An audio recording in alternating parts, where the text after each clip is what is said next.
She had traveled 1,800 miles to marry a man she'd never met, only to watch him look her up and down like livestock at auction and say the words that shattered everything. Not what I expected. Now Tessa Alden stood alone on a dusty Colorado platform, the train gone, her dreams in ashes, ready to disappear forever. But fate wasn't finished with her yet. A weathered cowboy stepped forward with two little girls hiding behind him and spoke 6 words that would change her life. My twins need a mother. Follow this story to the very end and drop a comment telling me what city you're watching from. I want to see just how far Tessa's journey reaches. The noon sun hung merciless over the town of Ridgecrest, Colorado, bleaching the wooden platform of the railway station until it looked like old bones left to dry in the desert. Heat shimmered off the iron tracks, bending the air into waves that made the distant mountains dance like mirages. The train, that great iron beast that had carried Tessa Alden across half a continent, sat huffing and groaning as passengers disembarked into the bright, unforgiving light of a July afternoon. Tessa clutched her worn carpet bag with both hands, her knuckles white against the fraying leather handles. Inside that bag was everything she owned in this world. 2 dresses, a Bible with her mother's handwriting in the margins, a silver hairbrush that had belonged to her grandmother, and exactly $3.47. Not enough to get back to Ohio. Not enough to start over anywhere else. Barely enough to survive a week. But none of that mattered now, she told herself. None of it mattered because in just a few minutes, she would meet the man who had sent for her. The man who had written those beautiful letters, promising her a home, a future, a life worth living. Silas Marin, her husband-to-be. She had memorized his photograph, a stern-faced man with dark hair and a thick mustache, broad shoulders suggesting strength and capability. His letters had been formal but hopeful. I'm a man of means, he had written, seeking a respectable woman to share my home and my life. I offer stability, security, and the promise of a good Christian household. Stability. Security. Words that had meant everything to a 24-year-old woman with no family left, no prospects, and a factory job that paid barely enough to keep a roof over her head.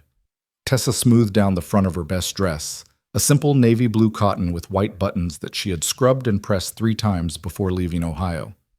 She knew she wasn't beautiful. Not in the way of those women in magazines with their tiny waists and porcelain skin. Her face was too square, her hands too rough from years of labor, her auburn hair prone to escaping any pin she put in it.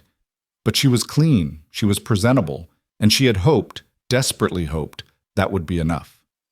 The platform was clearing now, families reunited with embraces and tears.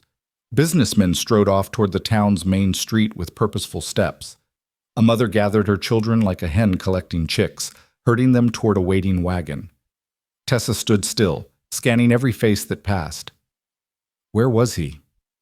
The station master, a thin man with spectacles and a permanent squint, glanced her way with the practiced disinterest of someone who had seen too many mail-order brides arrive in this town. Some found what they were looking for, some didn't. He had learned long ago not to get involved. Miss, a voice behind her made Tessa spin around, her heart leaping. But it was only a porter, an elderly black man with kind eyes and a uniform that had seen better days. He gestured toward her bag. You need help with that, miss. Someone meeting you? Yes, Tessa said quickly, embarrassed by how eager she sounded. Yes, I'm being met. My intended. He should be here any moment. The porter nodded slowly, something flickering in his eyes that might have been sympathy. Well, you just wait right here then. I'm sure he'll turn up. But the way he said it, the slight hesitation, the careful neutrality, sent a cold finger down Tessa's spine. She waited. The train began to stir again, releasing another great gasp of steam as it prepared to continue its journey west. Passengers who had only been stretching their legs climbed back aboard. The conductor called out the last warning. Still, Tessa waited. The platform emptied. The train groaned forward, its massive wheels beginning their slow rotation, picking up speed until it was nothing but a dark shape disappearing into the shimmering distance. And then it was gone, and Tessa was alone. No, she couldn't be alone. There had to be some mistake. Perhaps Silas was delayed. Perhaps his horse had thrown a shoe, or his wagon had broken a wheel, or, "You the Alden woman?"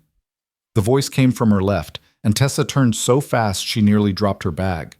He was standing in the shadow of the station house, a figure she hadn't noticed before.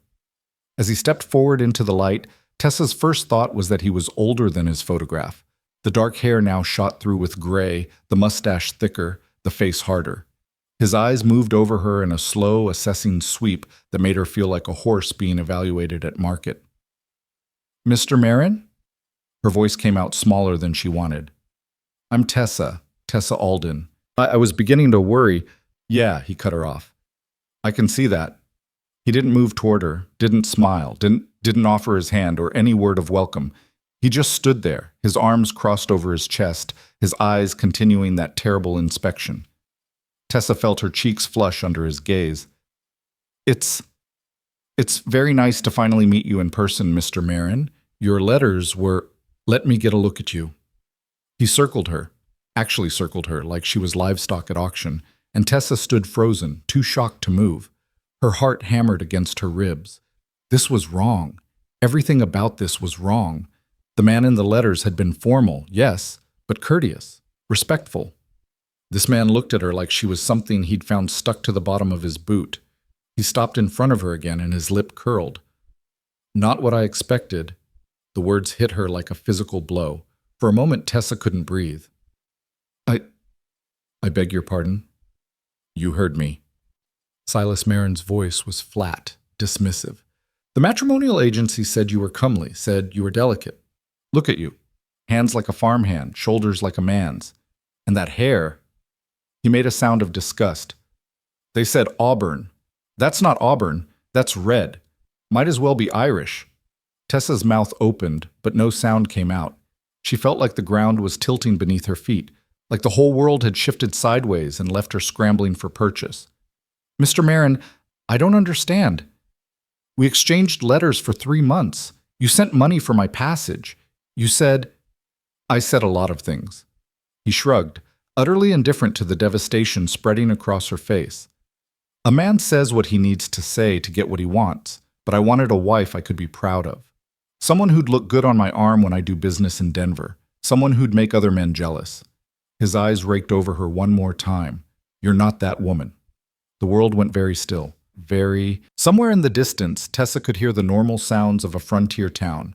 Horses whinnying, wagon wheels creaking, the murmur of voices from the main street. But here, on this empty platform, there was only the sound of her heart breaking. "You can't—" Her voice cracked. She forced herself to continue. "You can't just reject me. I came 1,800 miles. I gave up everything. My job, my boarding house, That's not my problem." Silas was already turning away, already dismissing her from his mind as thoroughly as he had dismissed her from his life. "Go back where you came from. Or don't. I don't much care either way." "I can't go back." The words tore out of her raw and desperate. "I have no money for a return ticket. I have no one waiting for me. I have nothing." For just a moment, Silas paused. He looked back at her over his shoulder, and in his eyes, Tessa saw something that made her blood run cold. Not guilt, not sympathy, amusement. "Then I suppose," he said, "you should have thought about that before you got on the train." And he walked away. Tessa watched him go, watched him stroll down the platform steps and across the dusty street toward the town, never once looking back. She watched until he disappeared around a corner, and still she stood there, rooted to the spot like a woman struck by lightning. The sun beat down on her head. Sweat trickled down her spine beneath her navy dress. She could feel the stares of people passing by, curious, pitying, perhaps even mocking. Another mail-order bride left stranded. Another foolish woman who had gambled everything on a stranger's promises and lost. Slowly, like a puppet with cut strings, Tessa sank down onto a nearby bench. She set her carpet bag at her feet and stared at nothing. What was she supposed to do now? She had no money, no connections, no skills that would earn her a living in a frontier town where she knew no one. She couldn't afford a hotel room, couldn't afford a meal, couldn't afford a single thing that might help her survive until she figured out her next step. And what next step could there possibly be? She thought about her mother, dead these 4 years now, from the consumption that had slowly stolen her away. She thought about her father, who had followed his wife into the grave 6 months later, his heart simply giving out as if it had decided life without her wasn't worth living.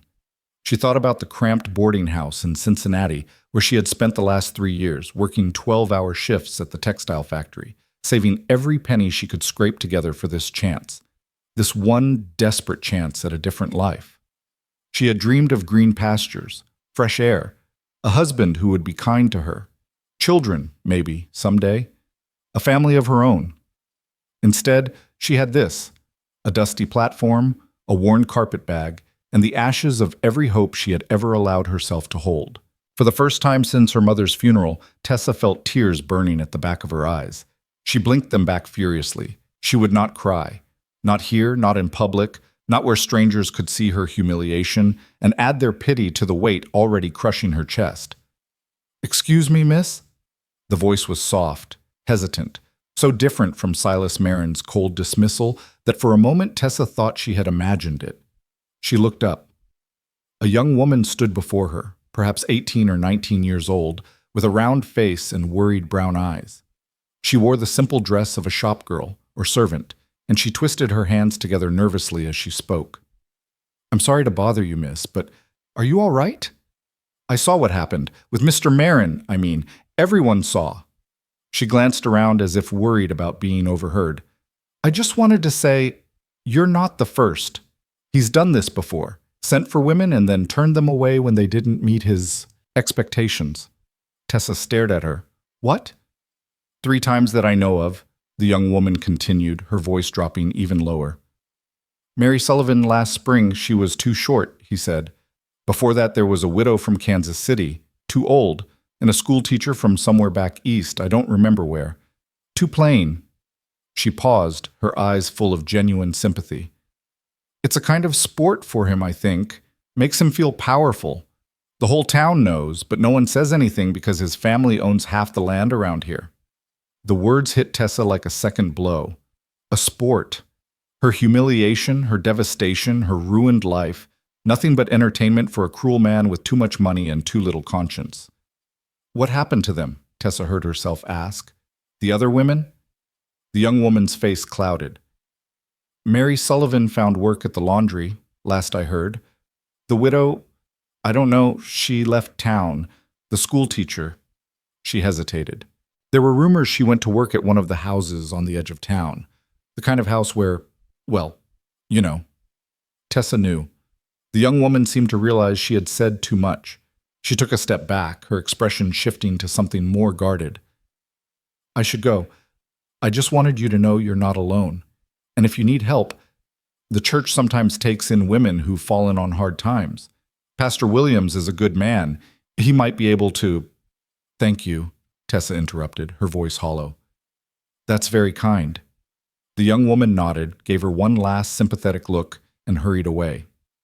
Tessa sat alone again, the church, charity, the kindness of strangers who would look at her and see another fallen woman, another cautionary tale, another reason for respectable ladies to whisper behind their fans about the dangers of mail-order marriages. She had spent her whole life trying to be respectable, trying to be good, trying to do everything right, working hard, saving money, staying virtuous, following the rules. And where had it gotten her? Abandoned on a train platform 3,000 miles from anywhere she had ever called home. The afternoon stretched on. The sun began its slow descent toward the western mountains, painting the sky in shades of orange and pink that would have been beautiful if Tessa had been in any state to appreciate them.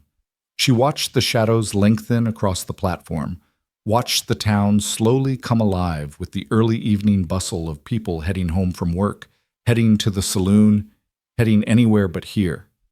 She should move. She knew she should move. Sitting here wouldn't solve anything. But every time she thought about standing up, about walking into that town full of strangers who would judge her and pity her and perhaps offer her charity she was too proud to accept, something inside her simply refused. Maybe she would just sit here until she turned to stone. Maybe the desert wind would wear her away to nothing, and she would finally stop feeling this terrible weight in her chest. Maybe— "You waiting for someone?" Tessa looked up, startled out of her dark thoughts. The man standing before her was tall, with broad shoulders and sun-weathered skin that spoke of years spent working outdoors. His face was creased with lines, not the lines of cruelty like Silas Marin, but the lines of a man who had spent his life squinting into the sun and the wind, who had smiled and frowned and worried and hoped. He wore the clothes of a working rancher, dusty boots, worn trousers, a faded blue shirt with the sleeves rolled to his elbows. His hat, a practical thing, not the fancy kind worn by men who wanted to impress, was held in his hands. But it was his eyes that caught Tessa's attention. Gray, like storm clouds, but gentle, careful. There was something in them that made her want to trust him, even though she had learned today exactly where trusting strangers could lead.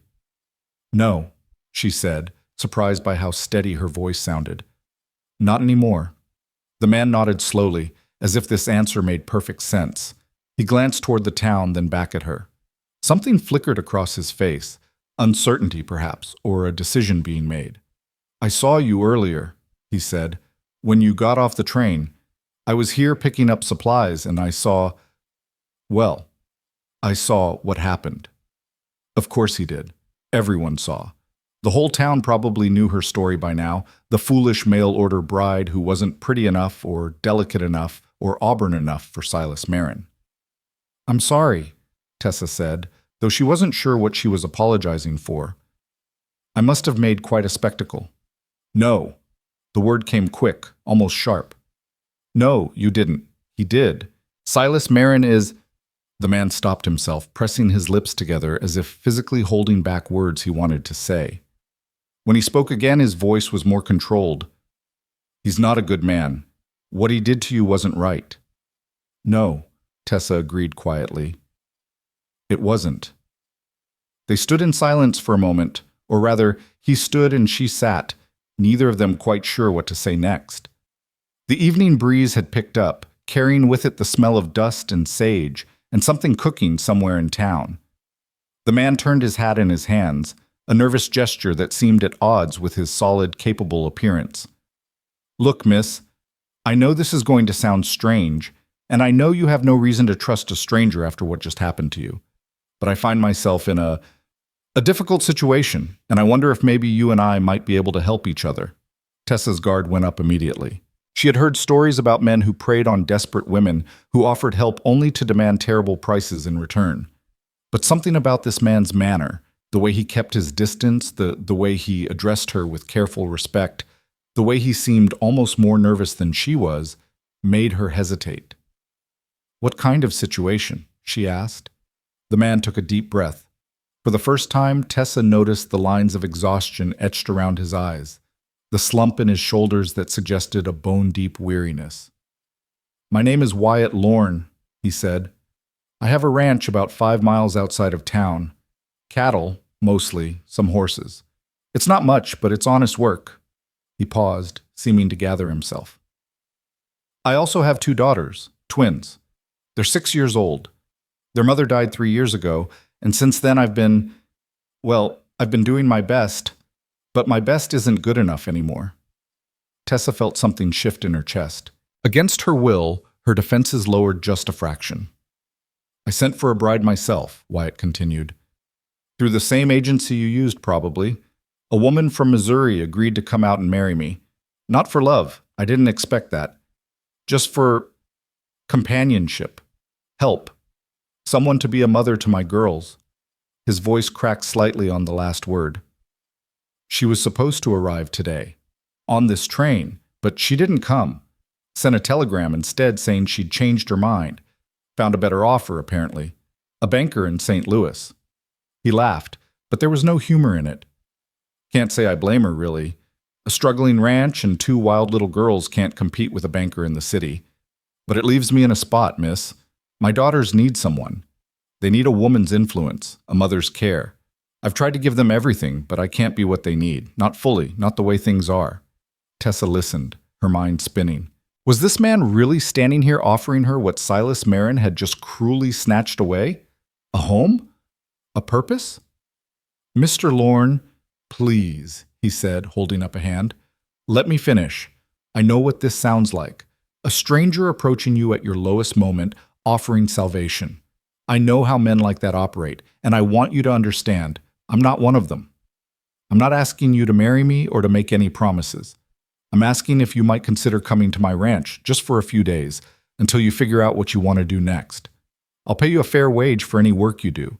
You'll have your own room, a lock on the door, and my word as a Christian man that you'll be safe under my roof." He paused, his gray eyes meeting hers with an honesty that was almost painful to witness. "I know I'm asking a lot. You have no reason to trust me, but I don't have anywhere else to turn, and something tells me maybe neither do you." Tessa felt the weight of decision pressing down on her. Every instinct screamed caution. She had trusted a stranger once today, and look where it had gotten her. What guarantee did she have that Wyatt Lorne was any different from Silas Marin? But then again, what alternative did she have? $3.47, no return ticket, no friends, no family, no prospects. The church charity that the young woman had mentioned, where she would be just another object of pity. Or worse, the house on the edge of town, where desperate women went when they had no other options left. And against all of that, here was a man offering her shelter, a wage, a locked door. It wasn't the fairy tale she had dreamed of. It wasn't even the practical arrangement she had hoped for with Silas Marin, but it was something, a temporary reprieve, a chance to catch her breath and figure out her next move. "Your daughters," she said slowly. "You said they're 6?" Something in Wyatt's face softened at the mention of his children. "Yes, Emma and Lily. They're good girls. A little wild, like I said. Growing up on a ranch without a mother hasn't exactly taught them to be proper young ladies, but they're kind-hearted. They just need someone to—" He stopped abruptly, looking past Tessa with an expression she couldn't quite read. She turned to follow his gaze. 2 small figures were picking their way across the platform toward them. Girls, their dresses dusty and their hair escaping from messy braids. They were obviously twins, the same heart-shaped faces, the same dark hair, the same gray eyes that matched their father's. But where one approached with bold curiosity, practically bouncing on her toes with excitement, the other hung back, partially hidden behind her sister, watching Tessa with the wary caution of a wild creature encountering something unknown. "Papa." The bold one, Tessa would later learn this was Emma, launched herself at Wyatt's legs, wrapping her small arms around him. "You were gone forever. We got bored waiting in the wagon, so we came to find you. Is this her? Is this the lady from the train? She's pretty. Her hair is like fire." "Emma." Wyatt's voice held a warning note, but his hand came down to rest gently on his daughter's head. "What did I tell you about staying in the wagon?" "You said stay in the wagon," Emma reported cheerfully. "But you didn't say for how long, and it's been 100 million years. And Lily said maybe you forgot about us, and I said Papa would never forget, so we came to find you and prove that you didn't forget. And see? I was right. Here you are, with the pretty fire hair lady." Despite everything, despite the terrible day, the crushing disappointment, the fear and uncertainty that still churned in her stomach, Tessa felt her lips twitch toward a smile. Wyatt looked at her apologetically. "Miss Alden, these are my daughters. Emma, as you can tell, and Lily." He reached back to draw the quieter twin forward. "Girls, this is Miss Tessa Alden. She might be coming to stay with us for a while." Emma's eyes went wide. "Really? Like a real guest? Will she sleep in the guest room? Can she teach us how to braid hair properly because Papa is terrible at it? No offense, Papa, but you are. You really, really are." "Emma." Wyatt's voice was firmer this time. "Take a breath." The little girl clamped her mouth shut, though her eyes continued to dance with barely contained questions.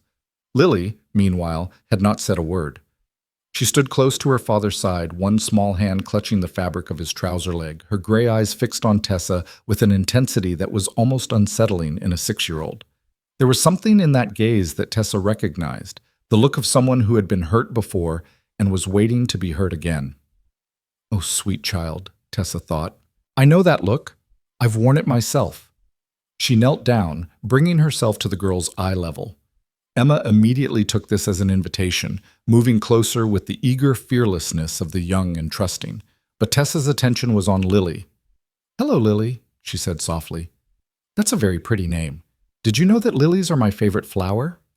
Lily said nothing, but something flickered in her eyes, surprise, perhaps, that this stranger was speaking directly to her instead of to her more outgoing sister.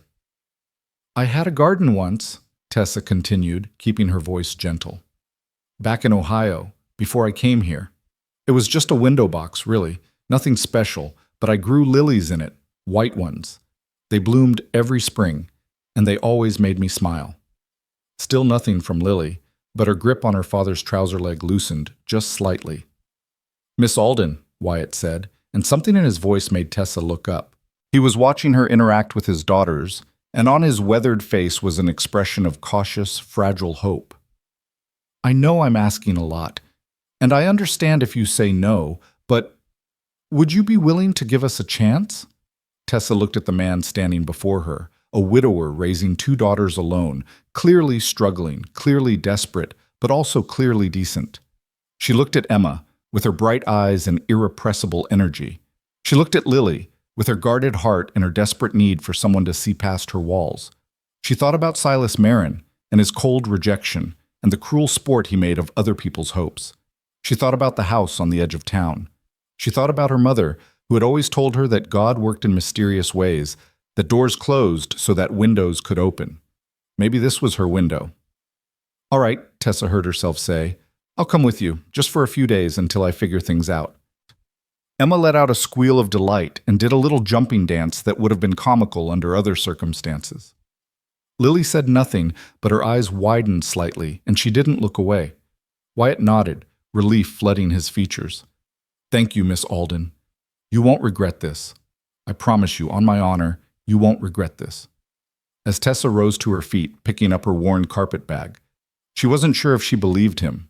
She wasn't sure if she believed in anything anymore. But as she followed Wyatt Lorne and his twin daughters off the platform and toward the wagon that would carry her away from this town of broken promises, she felt something she hadn't expected to feel ever again. Hope. Small, fragile, battered, but hope nonetheless. The journey from Ridgecrest to the Lorne Ranch took about an hour by wagon, following a rutted road that wound through canyon country so stark and beautiful it took Tessa's breath away. Red rock formations towered on either side, their surfaces carved by centuries of wind and water into shapes that seemed almost alive in the late afternoon light. Scrubby junipers clung to impossible ledges, their roots somehow finding purchase in solid stone. In the distance, purple-shadowed mountains rose against a sky that was turning gold and pink as the sun continued its descent. Emma chattered almost the entire way, filling the silence with observations about every rock formation, every bird that flew overhead, every wildflower that grew beside the road. She told Tessa about her horse, named Buttercup, her favorite barn cat, named Sir Whiskers McFluffington, which she insisted on saying in full every single time. Her best friend from town, a girl named Sally, whose father ran the general store, and approximately 47 other subjects that blended together into an endless stream of cheerful noise. Lily, by contrast, remained silent. She sat pressed against her father's other side, as far from Tessa as the wagon bench would allow, and watched the landscape pass with an expression that gave nothing away. Every now and then, when she thought no one was looking, Tessa caught her sneaking glances, quick, assessing looks that would dart away the moment Tessa turned her head. Wyatt, for his part, drove the wagon with the quiet competence of a man who had made this journey 1,000 times before. He answered Emma's occasional questions with patient, one-word responses and offered directions to Tessa when the road forked or the terrain became particularly rough. But mostly, he was silent, lost in thoughts he didn't share. Tessa found herself studying him when she thought he wouldn't notice.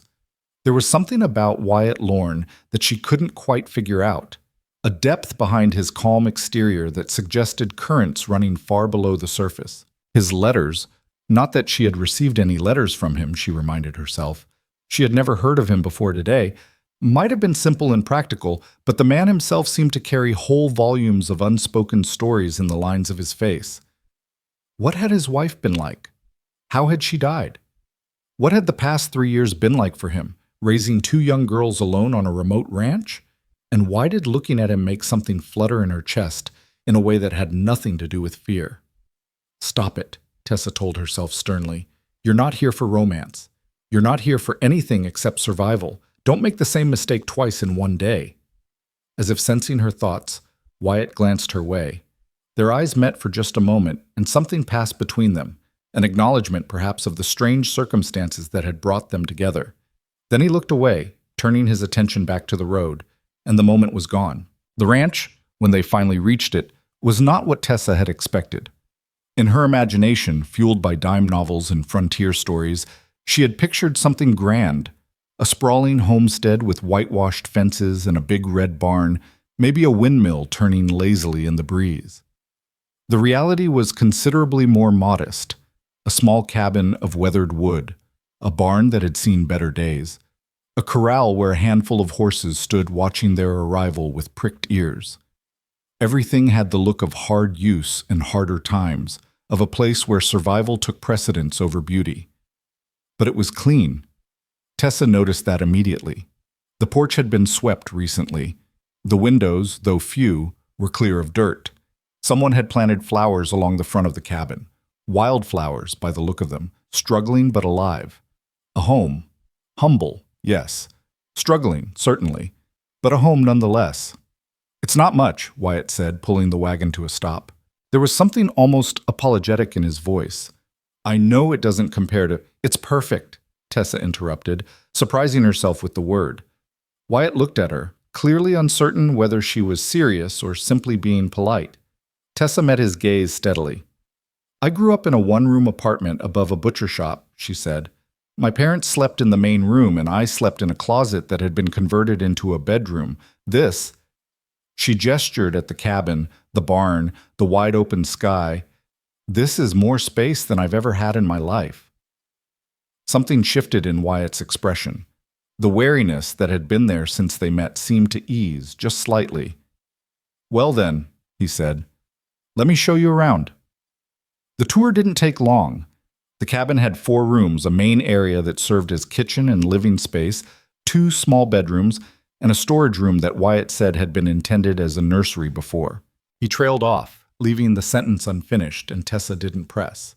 The guest room was tiny, barely bigger than her closet bedroom back in Cincinnati, but it had a real bed with a mattress and clean sheets, a small window that looked out over the mountains, and as promised, a lock on the door. "This lock is new," Tessa observed, running her fingers over the shiny brass. "Installed it this morning," Wyatt admitted. "After I got the telegram that my intended wasn't coming, I figured—" He paused, seemingly embarrassed. "I figured if I could find someone else to help with the girls, she ought to have a way to feel safe. Know that her privacy would be respected." Tessa looked at him, really looked at him, and felt something warm bloom in her chest. "Thank you, Mr. Lorne. That was very thoughtful." "Just Wyatt, please." He shifted his weight, clearly uncomfortable with praise. "Mr. Lorne was my father." "Then you must call me Tessa." A smile ghosted across his face, the first real smile she had seen from him. It transformed his features, softening the hard lines and lighting up those gray eyes. "Tessa," he repeated, as if testing the way it felt on his tongue. "All right then, Tessa." From outside came a shriek of childish laughter. Emma, by the sound of it, probably chasing Sir Whiskers McFluffington around the barn. Wyatt winced.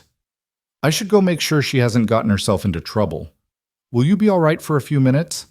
Supper won't be anything fancy. I'm not much of a cook, I'm afraid. But there's salt pork and beans, and I made bread this morning that isn't completely terrible."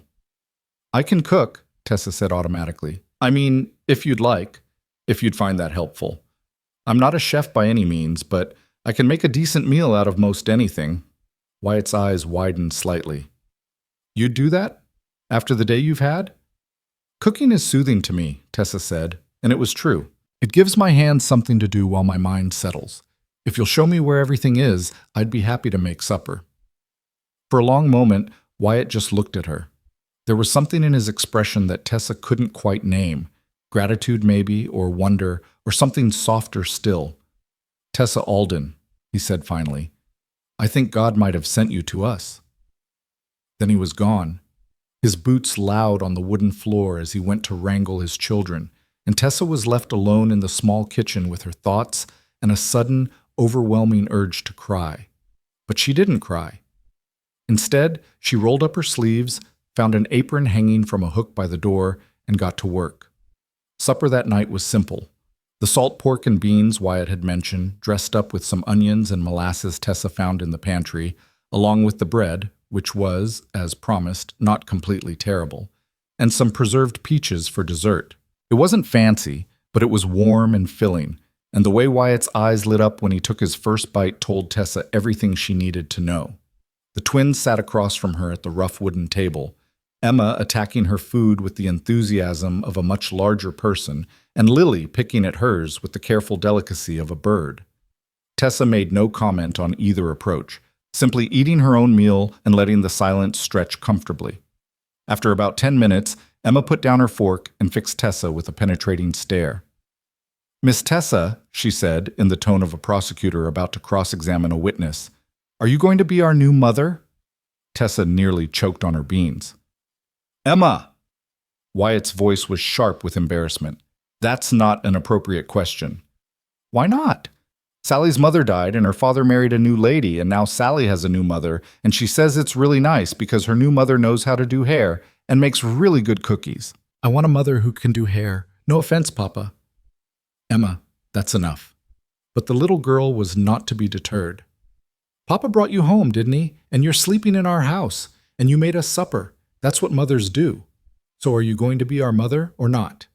Tessa looked at Wyatt, hoping for rescue, but he seemed as much at a loss as she was.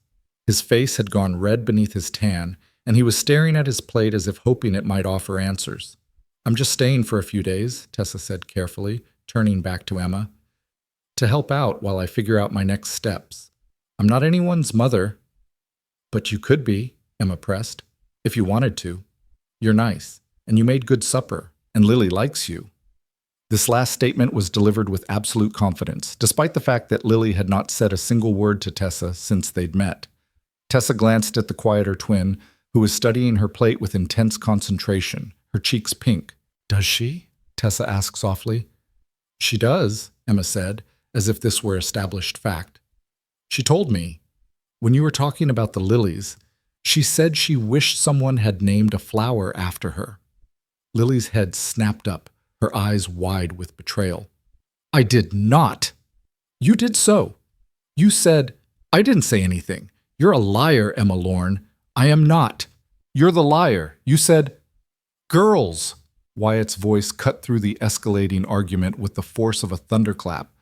Both twins fell silent immediately, though they continued to glare at each other with the intensity only siblings can muster.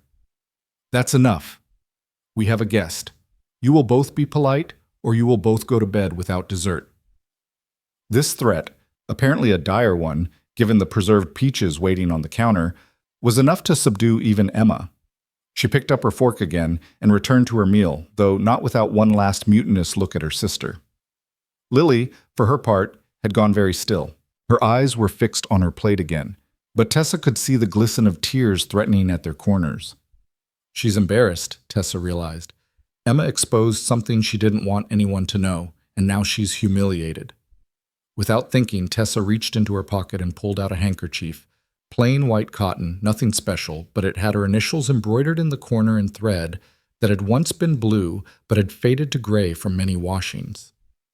"Lily," she said quietly, and waited until the child looked up. "I have to tell you a secret." Lily's eyes were wary, but curious despite herself. "My full name," Tessa continued, "is Tessa Rose Alden. My mother named me after her favorite flower, too. So you see, we have something in common." For a long moment, Lily just stared at her. Then very slowly, one corner of her mouth twitched upward in what might have been the beginning of a smile. "Tessa is a pretty name," she whispered. It was the first word she had spoken directly to Tessa since they'd met. "So is Lily," Tessa whispered back. "I think both our mothers had very good taste." The almost smile grew just a fraction wider, and when Tessa held out the handkerchief, an offering, a gesture of solidarity, Lily reached out and took it. Across the table, Wyatt watched this exchange with an expression that Tessa couldn't read. But later, after the dishes were washed and the girls were in bed and Tessa was saying goodnight at the door to her small room, He caught her arm gently. "Thank you," he said, his voice rough. "What you did tonight, with Lily, she doesn't warm up to people. Not since her mother died. But you—" He shook his head, seemingly at a loss for words. "Thank you." "She's a sweet girl," Tessa said. "They both are. You've done a good job with them." Wyatt laughed, but there was no humor in it. "I've done what I could. It hasn't always been enough. Enough is often more than we give ourselves credit for." They stood in silence for a moment, the weight of the day pressing down on them both. Finally, Wyatt stepped back. "Get some rest," he said. "Tomorrow I'll show you around the ranch properly. And Tessa—" He paused, seeming to struggle with something. "Whatever you decide to do, however long you stay, I'm glad you're here. We all are." He walked away before she could respond, disappearing into his own room at the end of the hall. Tessa stood in her doorway for a long moment, listening to the sounds of the night settling around the cabin, the creak of wood, the whisper of wind, the distant call of some nocturnal creature she couldn't identify. Then she went inside, locked her door, and allowed herself to hope, just a little, that maybe, just maybe, she had found something worth holding on to. That night, for the first time in months, Tessa dreamed of flowers. The next 3 days passed in a blur of activity and unexpected moments of grace. Tessa threw herself into the work of the ranch with a determination that surprised even her. She cooked meals, mended clothes, cleaned every surface in the small cabin until it gleamed. She learned the names of all the horses, not just Buttercup, and the barn cats, not just Sir Whiskers McFluffington. She listened to Emma's endless chatter and sat quietly with Lily, who seemed to do better with companionable silence than forced conversation. And slowly, so slowly she almost didn't notice it happening, she began to feel something she hadn't felt in a very long time. She began to feel like she belonged. It wasn't that Wyatt treated her like a wife. He was scrupulously proper, keeping appropriate distance, never doing anything that might be construed as inappropriate. But he listened when she spoke. He asked her opinion on matters around the ranch. He thanked her, actually thanked her, every single time, for the meals she prepared and the work she did. After Silas Marin's casual cruelty, this simple respect felt like a revelation. On the morning of the third day, Tessa woke early and stepped onto the porch to watch the sunrise. The sky was painted in shades of pink and gold, the mountains catching the first light like kings putting on their crowns. She stood there with her hands wrapped around a cup of coffee, breathing in the cool morning air, and thought about how strange fate could be. 3 days ago, she had been ready to give up, to walk away from hope itself. And now here she was, in a place she had never imagined, feeling things she had never expected to feel. The sound of boots on wood made her turn. Wyatt had come out onto the porch, his own coffee cup in hand. He looked like he hadn't slept well. There were shadows under his eyes that hadn't been there before. But he smiled when he saw her. "Beautiful morning," he said. "It is," Tessa agreed. "I don't think I'll ever get tired of these sunrises." "You shouldn't." Wyatt came to stand beside her, leaning against the porch railing. "It's one of the best things about this place. Sometimes, when everything else is going wrong, when the cattle are sick and the crops won't grow and the bank is threatening to foreclose, I come out here and watch the sun come up, and I remember that there's still beauty in the world. Still hope." Tessa looked at him, at the lines of worry on his face, the weight of responsibility he carried, and felt her heart ache for him. "Are things really that bad?" she asked softly. "With the ranch?" Wyatt was quiet for a long moment. When he spoke, his voice was heavy with the kind of exhaustion that went deeper than physical tiredness. "We've had 3 bad years in a row," he said. "Drought, disease. Last winter we lost half the herd to a storm that came in faster than anyone expected. I've been trying to rebuild, but—" He shook his head. "The truth is, I'm barely holding on. If this year doesn't turn around, I don't know how much longer we can last." Tessa absorbed this information in silence. She thought about the worn places in the cabin she had noticed. The floorboard that creaked, the window that didn't quite close properly, the roof that she suspected might leak when the rains came. She thought about the meals she had prepared, carefully stretching limited supplies to make them last. "Is that why you sent for a bride?" she asked. "Not just for the girls, but for the ranch?" Wyatt flinched as if she had struck him. I won't lie to you, he said after a moment. The thought crossed my mind. 2 adults working a ranch have a better chance than one. And a wife. He trailed off, then shook his head. But no, that's not why I sent for someone. I sent for someone because I look at my daughters and I see how much they need a mother's love. I see how Emma is growing up wild, without anyone to teach her how to be a young lady. I see how Lily has retreated into herself since her mother died, and I don't know how to reach her. I thought, his voice cracked. I thought maybe someone else could do what I couldn't. Love them in ways I don't know how. The rawness of his confession hit Tessa like a wave. This man, she realized, wasn't trying to use her. He wasn't trying to trick her or take advantage of her desperation. He was simply a father at the end of his rope, trying to do right by his children. You love them, Tessa said. It wasn't a question. More than my own life. The words came out fierce, almost defiant. They're all I have left of Sarah, their mother. Every time I look at them, I see her. Her eyes, her smile, the way Lily bites her lip when she's thinking, and Emma throws her whole self into everything she does. They're the best parts of her living on, and I would do anything to make sure they grow up happy and safe and loved. Tessa felt tears prickling at her eyes. She blinked them back, not wanting to cry in front of this man who had shown her nothing but kindness. You're a good father, Wyatt, she said. Whatever else happens, you need to know that. Those girls are lucky to have you. Wyatt looked at her, and something passed between them, something wordless and powerful, something that made Tessa's breath catch in her throat. And I'm beginning to think, he said slowly, that we might be lucky to have found you.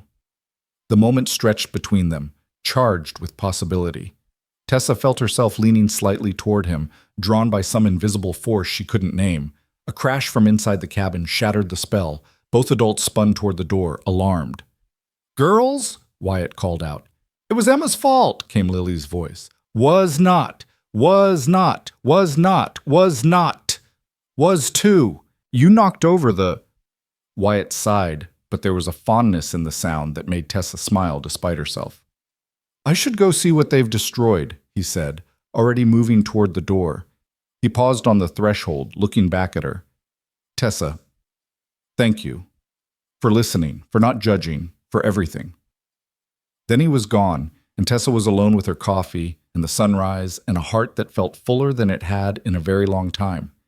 She had said she would only stay a few days, just until she figured out her next step. Standing on that porch, watching the sun climb higher over the mountains, Tessa began to wonder if maybe, just maybe, she had already found it. But fate, as she would soon discover, had other plans. And they were riding toward the ranch at that very moment, in the form of a furious man on a black horse, determined to claim what he believed was rightfully his. The morning that had begun with such promise turned dark before noon. Tessa was in the kitchen, teaching Emma how to knead bread dough, or rather, trying to teach her while the little girl made a magnificent mess of flour that seemed to spread to every surface within a 5-foot radius. Lily sat at the table nearby, pretending to read a picture book, but actually watching the baking lesson with barely concealed interest, her gray eyes tracking every movement Tessa's hands made. You have to push with the heel of your hand, Tessa explained, demonstrating the motion. See? Push, fold, turn. Push, fold, turn. It's like a dance. A dance with bread, Emma announced gleefully, attacking the dough with more enthusiasm than technique. Hello, Mr. Bread. Would you like to dance? 1, 2, 3, 1, 2, 3. Gently, Tessa laughed. You're not trying to fight it, sweetie. You're trying to... She never finished the sentence. The sound of hoofbeats cut through the quiet morning. Hard, fast hoofbeats that spoke of urgency or anger or both. Tessa's hands stilled on the dough. Through the kitchen window, she could see a cloud of dust approaching on the road that led to the ranch.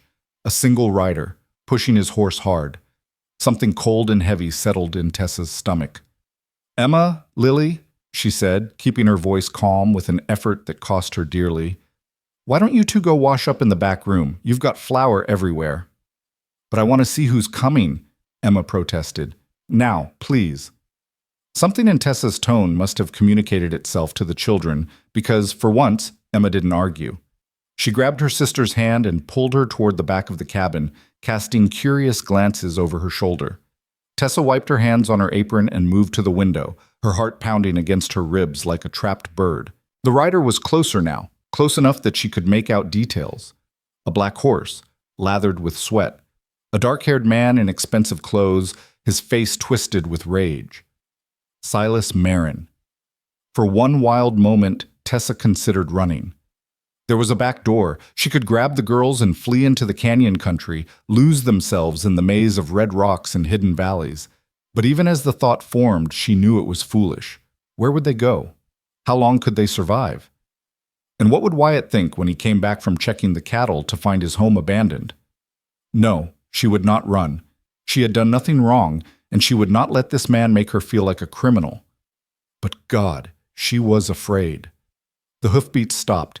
She heard the creak of leather as the rider dismounted, then the heavy thud of boots on the porch steps. A fist hammered on the door hard enough to rattle it in its frame. "Open up!" Silas's voice was ugly with anger. "I know you're in there, woman!" Tessa stood frozen, her hands clenched at her sides. The hammering came again. "I said open up, or so help me, I'll break this door down." "What's going on?" Wyatt's voice came from behind her, and Tessa spun around with a gasp. He had come in through the back door, must have seen the rider approaching and circled around. His face was tense, his hand resting on the pistol at his hip. "It's him," Tessa whispered. "Silas Marin, the man who—" "I know who he is." Wyatt's jaw tightened. "Stay back." He moved past her to the door and pulled it open. Silas Marin stood on the porch, his face flushed with rage, his expensive coat dusty from the ride. His eyes swept past Wyatt to find Tessa, and something in his expression made her skin crawl. "There she is," he said, his voice dripping with contempt. "The runaway bride." "Did you think you could just disappear, woman? Did you think there wouldn't be consequences?" "She's not your bride," Wyatt said, his voice steady as stone. "You rejected her at the station. Half the town saw it. You have no claim on her." Silas's laugh was sharp and ugly. "No claim? I paid for her passage. I invested time and money bringing her here. That makes her my property, Cowboy. And I don't take kindly to people stealing what's mine." "I'm not anyone's property." Tessa's voice came out stronger than she expected, fueled by a fury that burned away her fear. She stepped forward, past Wyatt's outstretched arm, to face the man who had humiliated her. "You rejected me. You told me I wasn't what you expected. You said you didn't care what happened to me." "I changed my mind." Silas's eyes raked over her, that same appraising look she remembered from the train platform. "Been thinking about it these past few days. Maybe I was too hasty. You're not what I wanted, but you might be what I need. A woman who's been put in her place, who knows she's got no options." His smile made her stomach turn. That kind of woman doesn't make demands, doesn't expect much, just does what she's told and counts herself lucky. Tessa felt the blood drain from her face. "You need to leave." Wyatt's voice had gone very quiet, very controlled. In her limited experience, Tessa had learned that this was far more dangerous than shouting. "Now! Or what?" Silas turned his attention to Wyatt, contempt dripping from every word. "You'll make me? Look at you. A dirt farmer in a falling-down shack, raising 2 brats on your own because no respectable woman would have you. You're so desperate you'll take another man's leavings. It's pathetic." Wyatt didn't move, didn't flinch, didn't rise to the bait. "This is my land," he said evenly. "You're not welcome on it. I'm asking you one more time to leave." "I'm not going anywhere without her." Silas jabbed a finger toward Tessa. "She owes me, and she's going to pay what she owes, one way or another." "She doesn't owe you anything." "The hell she doesn't." Silas's veneer of control cracked, revealing the ugly rage beneath. "Do you know what people are saying about me in town? That I got rejected by a mail-order bride. Me! Silas Marin. They're laughing at me in the saloon, whispering behind my back. She embarrassed me in front of everyone, and now she's going to come back and set things right. She's going to marry me like she was supposed to, and everyone's going to see that Silas Marin always gets what he wants." "I would rather die," Tessa said quietly. The words fell into the charged silence like stones into still water. Silas went very still, his face darkening. "What did you say to me?" "I said I would rather die than marry you." Tessa's voice shook, but she forced herself to continue. You treated me like livestock at auction. You humiliated me in public. You left me stranded with no money and no way home. And now you come here, to someone else's home, and demand that I give myself to you? She shook her head. No, I don't belong to you. I never did and I never will. For a moment, Silas just stared at her. Then his face twisted into something ugly, something dangerous. You stupid woman, he said softly. Do you have any idea what I can do to you? My family owns half this county. I can make sure no one in 100 miles will give you work or shelter. I can have you arrested for theft, say you stole from me before you ran. Who do you think the sheriff will believe? A Marin or some nobody from back east? Get off my land, Wyatt stepped forward, putting himself between Tessa and Silas. His hand had moved to rest on the grip of his pistol. I won't ask again. Silas's eyes flickered to the gun, and for just a moment uncertainty crossed his face. Then his expression hardened again. You're making a mistake, Cowboy. A serious mistake. The Marins have a long memory, and we don't forget when someone crosses us. Neither do I. The two men stood face to face, tension crackling between them like lightning before a storm. Tessa held her breath, afraid that any movement might shatter the fragile balance and send everything spiraling into violence. Finally, Silas took a step back. This isn't over, he said, pointing at Tessa. You hear me? This is far from over. I'll be back, and when I am... When you come back, Wyatt said quietly, you'd better bring more than threats. Something flickered in Silas's eyes, fear maybe, or surprise that this weathered rancher wasn't intimidated by the Marin name. He opened his mouth as if to respond, then seemed to think better of it. We'll see, he said. We'll just see about that. He turned on his heel and strode back to his horse. Tessa watched as he mounted, jerked the animal's head around roughly, and spurred it into a gallop. Within minutes, he had disappeared into the dust and distance, leaving only the echo of his threats behind. The silence that followed was deafening. Tessa realized she was shaking, great trembling shudders that started in her core and radiated outward until her whole body felt like a leaf in a windstorm. Her knees buckled, and she might have fallen if Wyatt hadn't been there suddenly, his strong hands catching her arms, steadying her. Easy, he murmured. Easy. He's gone. He'll come back. Her voice sounded strange to her own ears, thin and fragile. You heard him. He'll come back, and he'll bring trouble, and it will be my fault. It won't be your fault. Wyatt's grip on her arms tightened slightly. Not enough to hurt, just enough to anchor her. None of this is your fault. You didn't ask for that man's attention. You didn't do anything wrong. But your ranch, your daughters, if the Marins decide to make trouble for you, let me worry about that.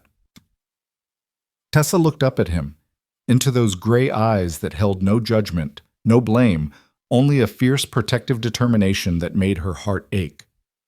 Why? She whispered. Why are you doing this? You barely know me.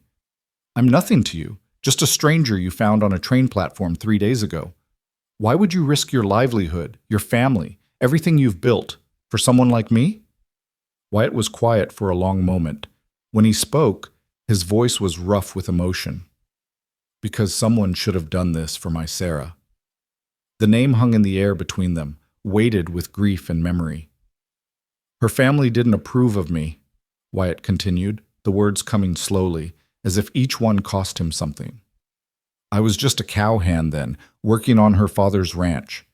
Had nothing but the clothes on my back and a dream of someday owning my own spread. She was the boss's daughter, smart, beautiful, could have had anyone she wanted. But she chose me. He released Tessa's arms and turned away, staring out at the mountains in the distance. When her father found out, he threw her out, told her she was no daughter of his anymore. Said if she went with me, she'd be dead to him. His voice cracked. She came with me anyway, left everything behind, her family, her home, her inheritance, because she believed in what we could build together. Tessa listened, her own trembling forgotten. We had 5 good years, Wyatt said softly. 5 years of hard work and harder times, but we were happy. Built this ranch from nothing, had the twins. Sarah used to say that as long as we had each other, we had everything. He paused, and when he spoke again, his voice was barely audible. She died 3 winters ago. Fever took her. 1 week she was laughing and playing with the girls, and the next... He didn't finish the sentence. He didn't have to. When she was dying, he continued, she made me promise 2 things. Take care of our daughters. And never let anyone make me feel like I wasn't worthy, like our love wasn't worthy, just because I didn't have money or name or power. He turned back to face Tessa, and she saw that his eyes were bright with unshed tears. Silas Marin looks at you and sees someone beneath him, someone he can use and discard and reclaim whenever it suits him. That's how Sarah's father looked at me, and I swore on her grave that I would never stand by while someone did that to another human being, not if I had the power to stop it. Tessa felt tears sliding down her own cheeks. She hadn't even realized she was crying. I'm sorry, she whispered. About Sarah. She sounds like she was an extraordinary woman. She was. A ghost of a smile crossed Wyatt's face. She really was. And I think she would have liked you. Before Tessa could respond, a small voice came from behind them. Papa. They both turned. Lily stood in the doorway to the back room, her face pale, her gray eyes enormous. Behind her, Emma hovered, for once silent, her usual exuberance subdued by something she didn't quite understand. Is the bad man gone? Lily asked. Wyatt crossed to his daughter and knelt down, pulling her into his arms. He's gone, sweetheart. Everything's all right. He was yelling. Lily's voice was muffled against his shoulder. He sounded angry, like the men who came when Mama was sick, the ones who said we had to leave our house. Tessa saw Wyatt flinch, saw the shadow of old pain cross his face. What other hardships had this family endured that she didn't know about? That was different, Wyatt said gently. And we're not leaving our house. No one is going to make us leave, I promise. But what if he comes back? This from Emma, who had crept forward to stand beside her sister. What if he brings more bad men? Then I'll deal with them. Wyatt's voice was firm, certain. No one is going to hurt you or your sister, not while I'm alive. Tessa watched him with his daughters, saw the fierce love in his eyes, the protective set of his shoulders, the way his large hands cradled their small bodies as if they were the most precious things in the world, which, to him, they were. And she made a decision. Wyatt. He looked up at her, and something in her expression made him straighten. I think, Tessa said slowly, that I need to leave. The words hit him like a physical blow. She saw it in the way his face went blank, the way his arms tightened around his daughters. Tessa, listen to me. She held up a hand to forestall his protest. Silas Marin is a dangerous man. He's vindictive and powerful, and he's not going to let this go. As long as I'm here, I'm putting you and your family at risk. If I leave, go somewhere far away where he can't find me, maybe he'll forget about you. Maybe he'll decide it's not worth the trouble. And maybe he won't. Wyatt released his daughters and rose to his feet, his expression hardening. Maybe he'll come after you wherever you go. Maybe he'll make good on his threats, whether you're here or not, just to prove a point. Have you thought about that? Of course I have. Tessa's voice caught, but she forced herself to continue. But at least if I'm gone, he won't be able to hurt you to get to me. Miss Tessa, no! Emma's cry was sharp with distress. She broke away from her father and ran to Tessa, grabbing her skirt with both hands. You can't leave. You just got here. You were going to teach me how to make bread properly and help Lily with her reading and... Emma, sweetie? No. The little girl's face crumpled. Everyone leaves. First Mama left, and then the lady from Missouri didn't come, and now you're leaving too. It's not fair. She buried her face in Tessa's skirt and sobbed. Tessa looked down at the small shaking body, then up at Wyatt, her heart breaking. You see? She whispered. This is why I have to go. The longer I stay, the harder it will be, for all of us. Then don't go. The voice was quiet, barely audible over Emma's sobs. Tessa turned. Lily stood where her father had left her, her small hands clasped in front of her, her face pale but determined. She looked at Tessa with those two old eyes, eyes that had seen too much loss for someone so young. Please, she said, don't go. 2 words, just 2 simple words, but they hit Tessa harder than all of Silas Marin's threats combined. Lily, Papa can protect us. The little girl's voice was stronger now, more certain. He always protects us. And you, she hesitated as if gathering courage. You make things better. When you're here, Emma doesn't talk as much, and Papa smiles more, and I don't feel as scared. Tessa felt tears sliding down her cheeks again. She didn't bother to wipe them away. Sweetheart, I don't want to go. But sometimes people leave when they shouldn't, Lily interrupted. Like Mama. She didn't want to leave either. She told me. The night before she went to heaven, she held my hand and told me she didn't want to go, but she didn't have a choice. The little girl took a deep breath. You have a choice, she said. So please, choose to stay. The cabin fell silent. Emma's sobs had subsided to hiccups. Wyatt stood motionless, watching Tessa with an expression she couldn't read. And Lily, quiet, guarded, wounded Lily, stood before her with her heart in her eyes, offering trust she had clearly been afraid to give. Tessa thought about her mother, who had told her once that courage wasn't the absence of fear, but the decision that something else was more important than fear. She thought about the woman at the station who had told her about the other brides Silas had rejected, the ones who had ended up in laundries, or worse. She thought about Sarah Lorne, who had left everything behind for love and never regretted it. And she thought about herself, Tessa Rose Alden, who had come west looking for a new life and had found it in the most unexpected of places. All right, she said softly. I'll stay. Emma let out a shriek of joy and hugged her legs so hard Tessa nearly toppled over. Lily's face broke into the first real smile Tessa had seen from her, a beautiful smile that transformed her solemn features and made her look, for just a moment, like the carefree child she should have been. And Wyatt simply nodded, but in his eyes, Tessa saw something that made her heart skip a beat. Relief, yes. Gratitude, certainly. But something else, too. Something that looked almost like hope. Thank you, he said quietly. We'll face whatever comes. Together. Together. It was a word that carried weight, promise, possibility. Tessa wiped her eyes and bent down to embrace both twins at once, pulling them close and breathing in the clean child smell of them, soap and sunshine and innocence. Together, she agreed. But even as she spoke, even as she made her choice and committed herself to this family and this place, a small voice in the back of her mind whispered a warning. Silas Marin had said this wasn't over, and something told her he was a man who kept his promises. The days that followed were both the sweetest and most anxious Tessa had ever known. Wyatt sent a message to town with one of his ranch hands, a young man named Tom who came by twice a week to help with the heavier work, asking the sheriff to be aware of Silas Marin's threats. The response that came back was not encouraging. The sheriff, it seemed, was not inclined to interfere in what he called a personal dispute, especially when one of the parties involved was a Marin. What did you expect? Wyatt said grimly when Tom delivered the message. The Marins own half the county. That includes most of the people in it. So we're on our own, Tessa said. Not entirely. Wyatt looked at her, and she saw the determination in his eyes. We have friends in town, people who don't like the Marins any more than we do. They'll help if they can.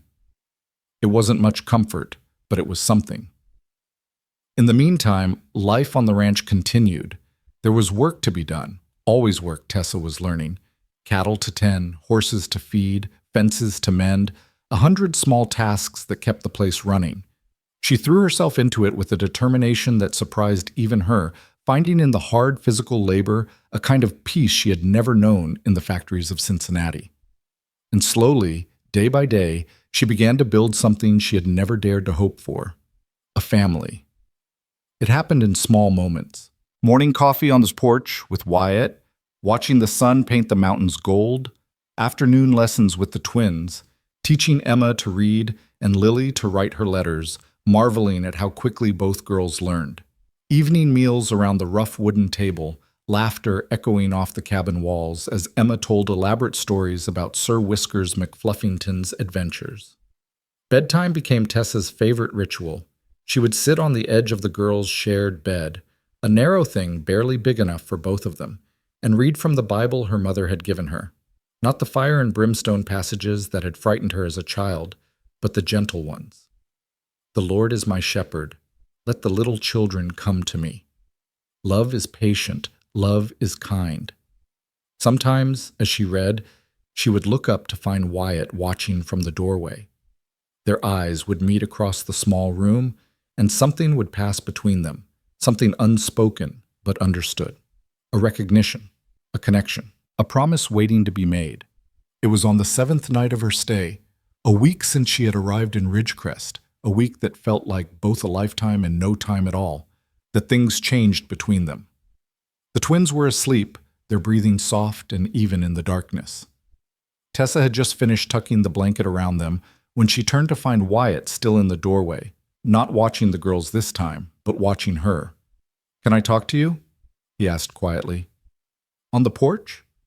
Tessa nodded, her heart suddenly racing. They stepped outside into the cool night air. The sky was vast and dark, scattered with more stars than Tessa had ever seen in her city-bound life. A half-moon hung low on the horizon, casting silver light over the canyon country and making the red rocks glow like embers. For a long moment, neither of them spoke. They stood side by side at the porch railing, close but not touching, looking out at the beauty of the night. Finally, Wyatt cleared his throat. "I've been thinking," he said. "That sounds dangerous." He laughed, a short, surprised sound, as if he hadn't expected to find humor in this moment. "It probably is. I'm not much good at thinking, more of a doing kind of man." "Nothing wrong with that." Another silence. Then, "When Sarah died," Wyatt said slowly, "I thought that part of my life was over. The part where I could feel that way about someone. I thought I'd used up all the love I had, and there wasn't any more to give." Tessa's breath caught in her throat. "I was wrong." He turned to face her, and in the moonlight, his gray eyes were almost silver. "This past week, watching you with my girls, watching you make this house into a home again, I've started to feel things I thought I'd never feel again. Things I'm not sure I have the right to feel." "Wyatt, let me finish." He held up a hand and she fell silent. "I know I'm not what you came out here looking for. I'm not rich like Silas Marin. I can't give you a big house or fine clothes or any of the things a woman like you deserves. All I have is this ranch, this struggling, barely holding on ranch, and 2 daughters who need more than I can give them." He took a deep breath. "But I also have this." He pressed a hand to his chest over his heart. "And if you'll have it, if you'll have me, I swear I'll spend the rest of my life trying to make you happy." The words hung in the air between them, fragile as spun glass.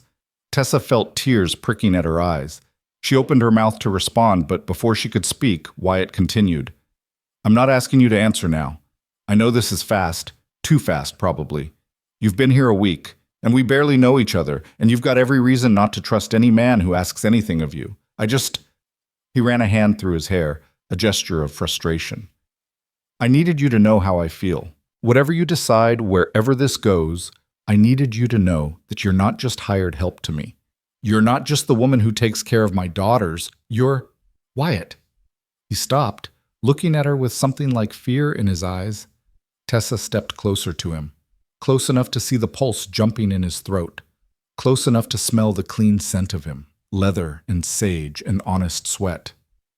"When I got on that train in Ohio," she said softly, "I was looking for safety, security, a practical arrangement that would keep a roof over my head and food in my stomach.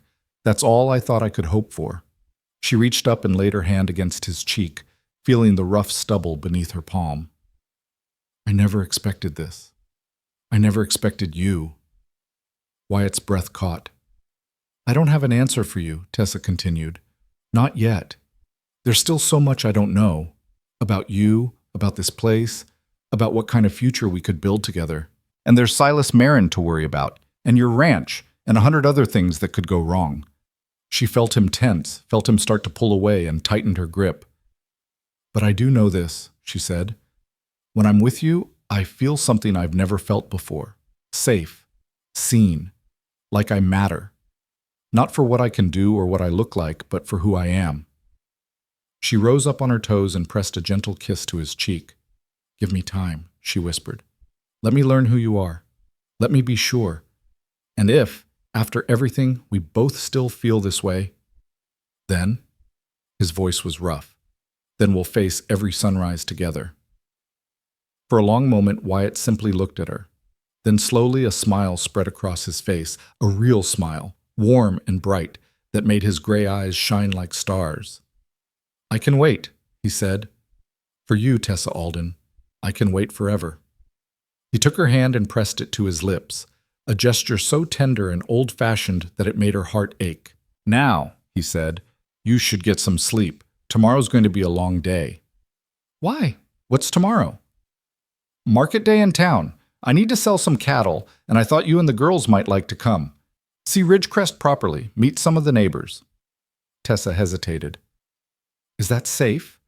With Silas Marin doesn't own the whole town, Wyatt said firmly, and I won't let him make us prisoners on our own land. Besides, he smiled again, but this time there was a hint of steel in it. Maybe it's time the good people of Ridgecrest saw what kind of woman I've got living under my roof.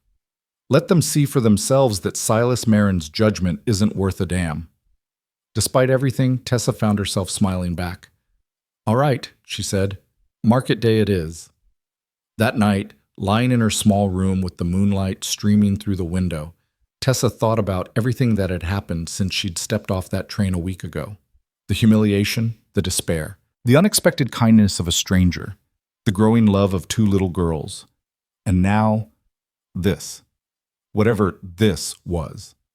She pressed her hand to her lips, remembering the feel of Wyatt's stubbled cheek, the warmth in his eyes, the promise in his voice. Was this real? Could it possibly be real? She didn't know. But for the first time in longer than she could remember, she wanted to find out. Sleep came slowly, but when it did, her dreams were full of sunrises. Market day dawned bright and clear, the kind of perfect Colorado morning that made even the hardest heart lift a little. Tessa dressed carefully in her second-best dress. The navy blue was still her finest, but it seemed too formal for a day at the market, and helped the twins into their Sunday clothes, brushing their hair until it shone and tying it back with ribbons she had found in a trunk of Sarah's things. She had hesitated before opening that trunk. It felt like an intrusion, touching the belongings of a woman she had never known, but Wyatt had insisted. Sarah would have wanted her things used, he said simply. She wasn't the kind of woman who believed in letting good things go to waste. So Tessa had opened the trunk and found inside a treasure trove of small, precious things, ribbons and buttons, a lace collar, yellowed with age but still beautiful, a small carved wooden box that contained a lock of dark hair, the twins' baby hair, Tessa realized with a pang, and at the very bottom, a wedding dress of simple white cotton, carefully folded and wrapped in tissue paper. She had closed the trunk quickly after that. Some things were too sacred to touch. But the ribbons she kept. The ride into town was festive, with Emma chattering happily about all the things she wanted to see, and Lily sitting quietly beside Tessa, occasionally pointing out landmarks along the way. The rock that looked like a sleeping bear, the tree where she had once spotted an eagle's nest, the creek where Papa sometimes took them fishing. Tessa listened and nodded and tried to quiet the nervous flutter in her stomach. Market day. In public. Where Silas Marin or any of his people might see them. But Wyatt seemed unconcerned, and Tessa drew courage from his calm. Ridgecrest on market day was a different place from the dusty, half-empty town Tessa had seen on the day of her arrival. The main street was lined with wagons and stalls, selling everything from fresh vegetables to hand-sewn quilts to farm tools. People milled about, calling greetings to each other, haggling over prices, catching up on gossip. As Wyatt pulled the wagon to a stop near the general store, Tessa felt dozens of eyes turn toward them. "They're looking at us," she murmured. "Let them look." Wyatt jumped down from the wagon and held out his hand to help her down. "You've got nothing to be ashamed of." But as Tessa took his hand and stepped down onto the dusty street, she saw something that made her blood run cold. Silas Marin was standing on the porch of the saloon across the street, watching them. He wasn't alone. Two men flanked him, rough-looking characters with the hard eyes of hired muscle. As Tessa watched, Silas raised his glass to her in a mocking toast. "Ignore him," Wyatt said quietly, though his hand tightened on hers. "He wants you to be afraid. Don't give him the satisfaction. Tessa nodded, swallowing hard. She lifted her chin and turned away, deliberately giving Silas her back. It was the hardest thing she had ever done. The morning passed in a blur of introductions and small talk. Wyatt seemed to know everyone in town, and everyone seemed curious about the woman staying at his ranch. Some were friendly, the pastor's wife, a plump woman named Mrs. Williams, who pressed Tessa's hand warmly and told her she was welcome at church any time. The young woman from the station, whose name turned out to be Jenny, who worked at the general store and slipped Tessa a stick of peppermint with a conspiratorial smile. Others were less welcoming. A group of well-dressed women near the milliner's shop looked at Tessa and whispered to each other behind their fans. An elderly man spat on the ground as she passed and muttered something about Marin's cast-off. Tessa pretended not to hear. The twins, oblivious to the undercurrents of adult tension, dragged her from stall to stall, exclaiming over everything they saw. Emma fell in love with a calico kitten that a farmer was giving away and begged her father to let her take it home. Lily became transfixed by a display of handmade dolls, one of which had dark hair and gray eyes just like her own. Tessa watched them and felt her heart expand with the love she hadn't known she was capable of feeling. These could be my daughters, she thought, if I stay, if I say yes to Wyatt. These precious, wonderful, wounded little girls could be mine. The thought was terrifying. The thought was exhilarating. The thought was interrupted by a commotion from across the street. Tessa looked up to see Silas Marin striding toward them, his two hired men at his heels. The crowd parted before him like water before a ship, people suddenly finding urgent business elsewhere, eyes averted, voices dropping to whispers. Wyatt stepped in front of Tessa, his hand dropping to his side where his pistol would normally rest, but he had left it in the wagon. This was market day, a peaceful gathering. He hadn't expected trouble. Well, well, well. Silas stopped a few feet away, his lips curled in a smile that didn't reach his eyes.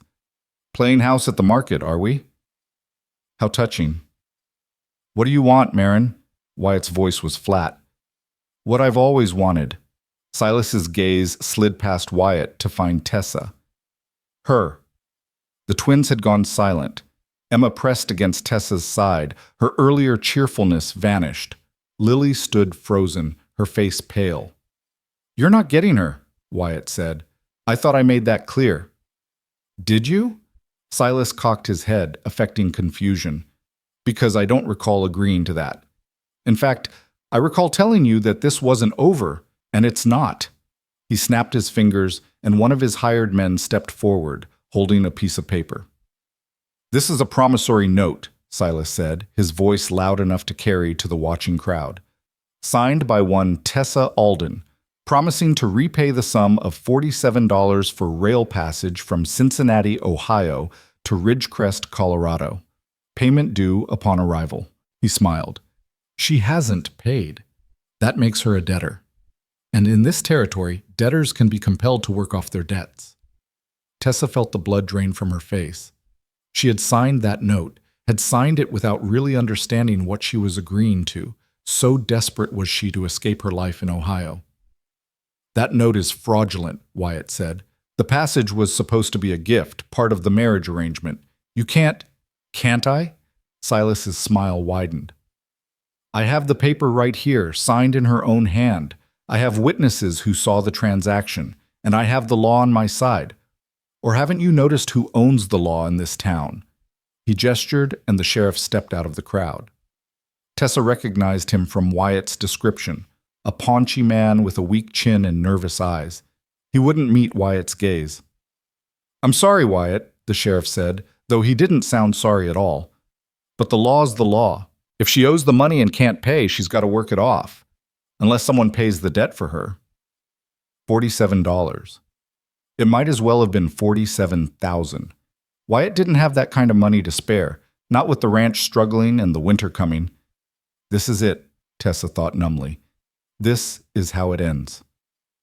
Trapped by a piece of paper I was too naive to read properly, bound to a man I despise, all because I dared to hope for something better. I'll pay it. The voice came from somewhere in the crowd, a woman's voice, clear and strong. Tessa turned. A figure was pushing through the gathered townspeople. An elegant woman in a traveling dress of deep green, her silver hair swept up beneath a fashionable hat. She moved with the confidence of someone who was used to being obeyed, and as she emerged from the crowd, even Silas Marin seemed taken aback. "Who the hell are you?" he demanded.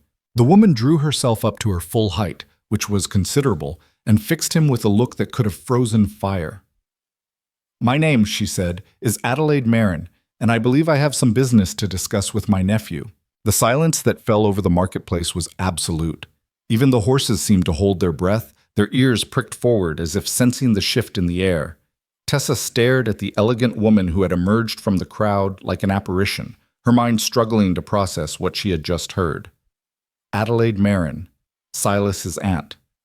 Silas himself had gone pale beneath his tan, his confident smirk replaced by something that looked almost like fear. He took an involuntary step backward, and Tessa saw his hired men exchange uncertain glances. "Aunt Adelaide," Silas said, his voice losing some of its earlier bravado. "I didn't know you were in town. If you had known, you would have hidden yourself away like the coward you are." Adelaide's voice was sharp as a whip crack. "Did you think I wouldn't hear about your little games, Silas? Did you think word of your disgraceful behavior wouldn't reach me in Denver?" "I don't know what you're talking about." "Don't you?" Adelaide stepped closer, and despite being a full head shorter than her nephew, she somehow seemed to tower over him. "Let me refresh your memory. 3 mail-order brides in the past 2 years, brought out here at considerable expense, only to be publicly humiliated and discarded because they didn't meet your exacting standards. A pattern of cruelty that has made the Marin name a laughingstock from here to Kansas City." Silas's face flushed red. "Those women weren't suitable. They misrepresented themselves. I had every right. You had no right." Adelaide's eyes blazed. "You invited them here. You made promises. And then you threw them away like garbage because your vanity couldn't bear the thought of marrying anyone who wasn't a perfect ornament for your arm." She turned to look at Tessa, and her expression softened almost imperceptibly. "And now this poor woman," Adelaide continued. "Not only did you reject her publicly, but you've been hounding her, threatening her, trying to drag her back by force, all because she had the audacity to find a better situation than the one you offered." "She embarrassed me," Silas burst out, the words torn from him by wounded pride. "Everyone in town knows she chose that dirt farmer over me. Me! A Marin.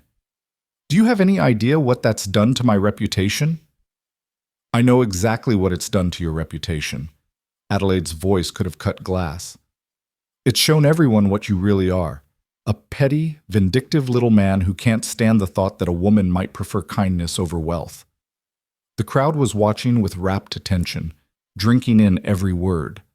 Tessa could see neighbors whispering to each other, could see the tide of public opinion shifting before her eyes. The Marin name had always commanded fear and respect in this town, but Adelaide was dismantling her nephew's carefully constructed image with surgical precision.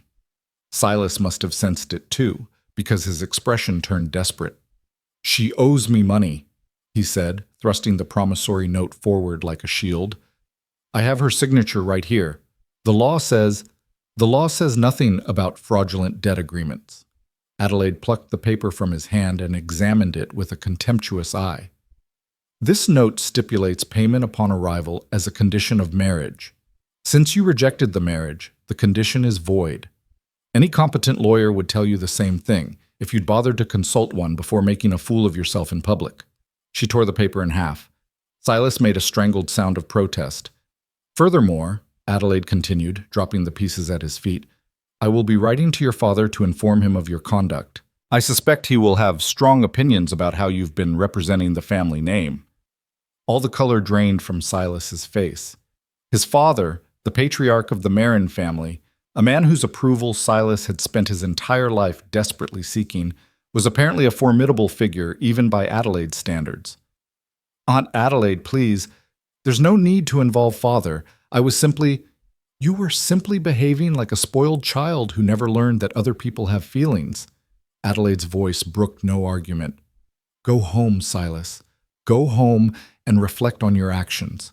And if I hear that you've troubled this woman, or anyone associated with her, ever again, I will personally ensure that you are cut off from the family fortune entirely." For a long, tense moment, no one moved. Then Silas's shoulders slumped in defeat. He shot Tessa a look of pure venom, a promise that this wasn't over, that he wouldn't forget. But under his aunt's withering gaze, he didn't dare speak. He jerked his head at his hired men and turned away, shoving through the crowd with none of the swagger he had displayed earlier. Tessa watched him go, her heart pounding so hard she could feel it in her temples.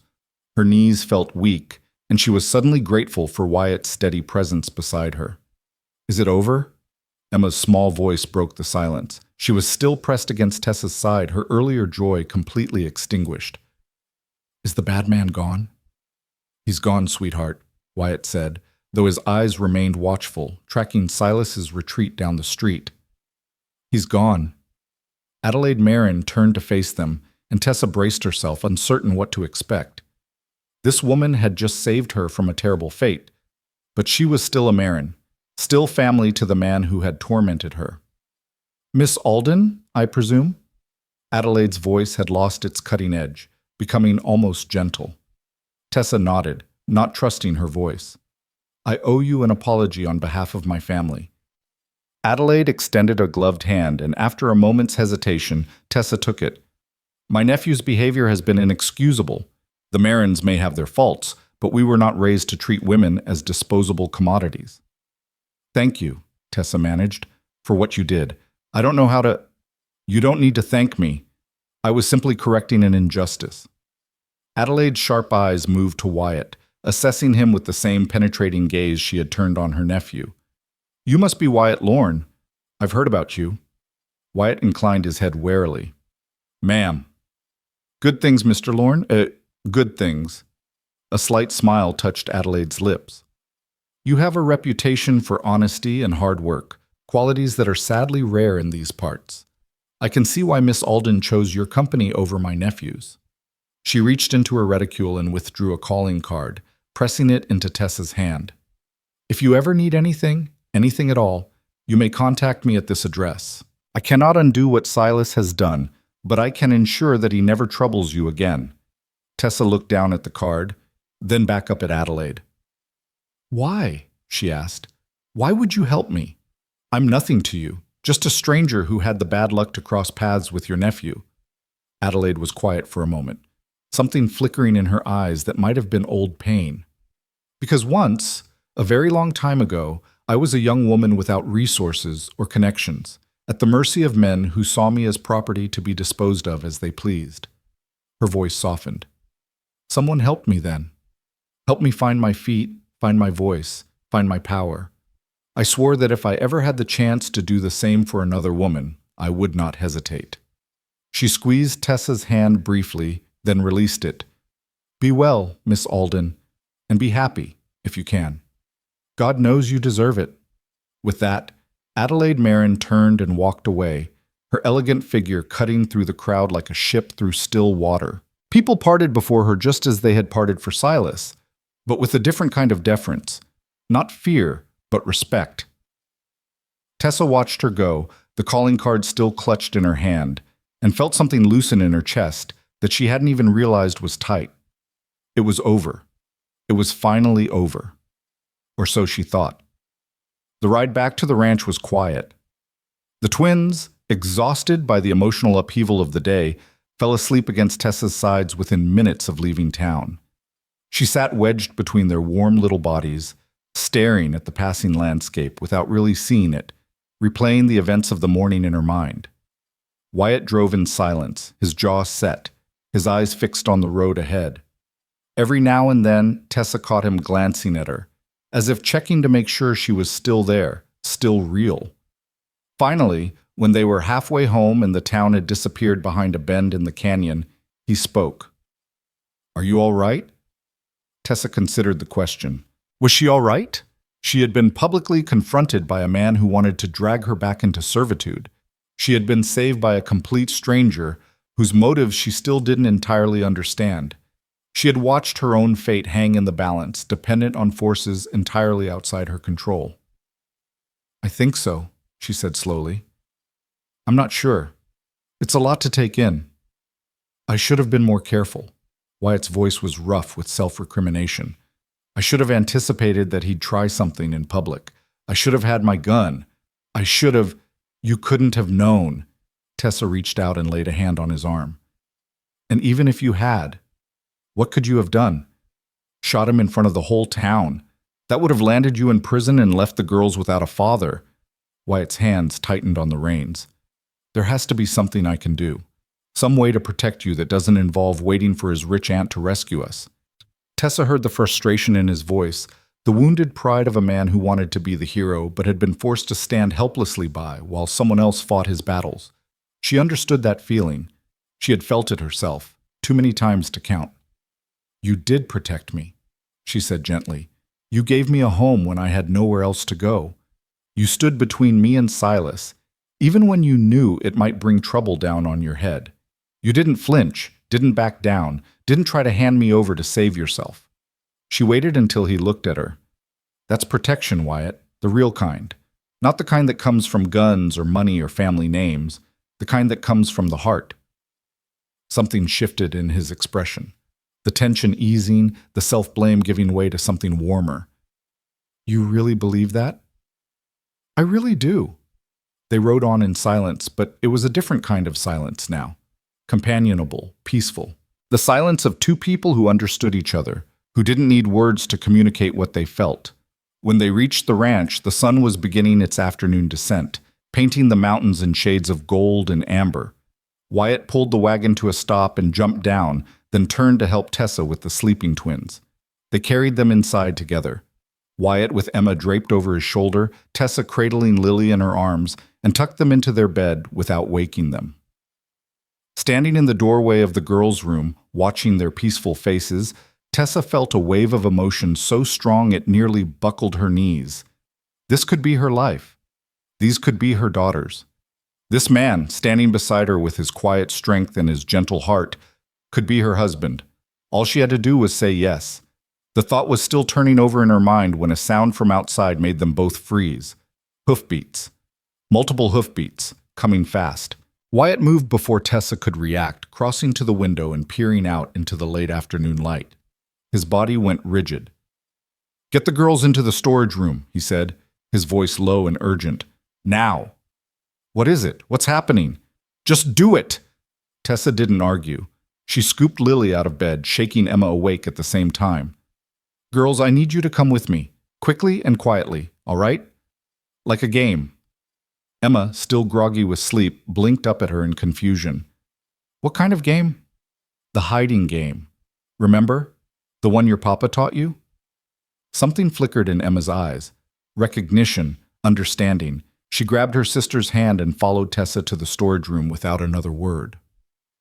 The storage room was small and windowless, crowded with barrels and crates. Tessa tucked the twins behind a stack of flour sacks and knelt down to face them. I need you to stay here and be very, very quiet, she said. No matter what you hear, can you do that for me? Is it the bad man? Lily whispered. Her face was pale, her gray eyes enormous. Is he coming back? Tessa hesitated. She didn't want to lie to them, but she didn't want to terrify them either. I don't know, she said honestly. But your papa and I are going to take care of everything. We just need you to stay hidden and stay quiet. Can you be brave for me? Both girls nodded, their small faces set with determination that broke Tessa's heart. That's my girls! She kissed each of them on the forehead, then rose and closed the storage room door behind her. Wyatt was waiting for her in the main room, his pistol in his hand. Through the window, Tessa could see riders approaching. 3 of them, maybe 4, their figures silhouetted against the setting sun. It's Silas, Wyatt said grimly, and he's brought friends. Tessa's blood ran cold. But his aunt is probably halfway back to Denver by now. Whatever she said to him, he didn't listen. Wyatt checked his pistol, his movements calm and practiced. Or maybe he listened and decided he didn't care. A man like that, with his pride wounded, sometimes that matters more to them than consequences. What do we do? Wyatt looked at her, and in his eyes she saw fear. Not for himself, but for her, for his daughters, for everything he stood to lose. I want you to stay inside, he said. Lock the door after me. Don't come out, no matter what happens. Wyatt, no. I won't let you face them alone. Tessa. I said no. She moved to stand beside him, her chin lifted, her hands trembling but her voice steady. Whatever comes, we face it together. That's what you said, isn't it? Together? For a moment, Wyatt looked like he wanted to argue. Then something in his expression shifted. Resignation, maybe, or respect. All right, he said quietly. Together. They stepped out onto the porch side by side. The riders had stopped about 20 yards from the house. Silas was at their head, his face twisted with rage, all pretense of civility stripped away. He had changed out of his fine clothes and into something more practical. Riding gear, Tessa realized, the kind of thing a man wore when he expected trouble. The men with him were the same hired muscle from before, plus a fourth man Tessa didn't recognize.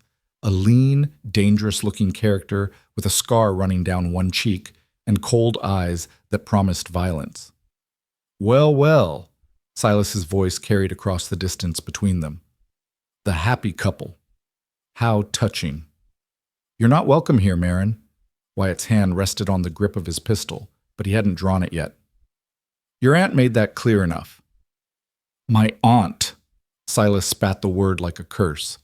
My aunt is a meddling old woman who thinks she can tell me what to do. She's wrong. Nobody tells Silas Marin what to do. Not her, not you, and certainly not some worthless mail-order bride who doesn't know her place. His eyes found Tessa, and she saw something in them that made her stomach turn. This wasn't just wounded pride anymore. This was something darker, something twisted. You humiliated me, Silas said, his voice dropping to something almost intimate. In front of the whole town. Made me look like a fool. Do you have any idea what that feels like? To have everyone laughing at you, whispering behind your back, saying that Silas Marin couldn't even hold on to a woman nobody else wanted? I never wanted to humiliate you, Gishet. Tessa's voice came out stronger than she felt. I just wanted to be left alone. You rejected me. You told me to go. I went. You went to him. Silas pointed at Wyatt, his face contorting. You went straight from my arms to his bed, like a common... That's enough. Wyatt stepped forward, his voice hard as iron. You can insult me all you want, Marin, but you will not speak about her that way. Or what? Silas laughed, a harsh, ugly sound. You'll shoot me? In front of witnesses? With your children in that house listening to every word? Go ahead, cowboy. Pull that trigger. See how long you last before you're swinging from a rope for murdering a Marin. The silence stretched tight as a bowstring. Tessa's mind raced. Silas was right. They were trapped. If Wyatt shot him, it would be murder, regardless of the circumstances. The Marin family would see to it that he hanged.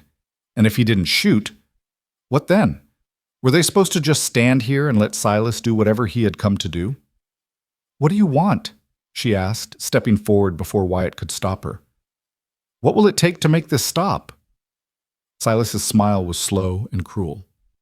I want you to admit, in front of these men, that you were wrong, that you should have been grateful for my attention, that you made a terrible mistake choosing this dirt farmer over me. Tessa felt her hands clench into fists at her sides. And if I do, you'll leave us alone? If you do, and if you come back to town with me right now to repeat that admission in front of everyone, then yes.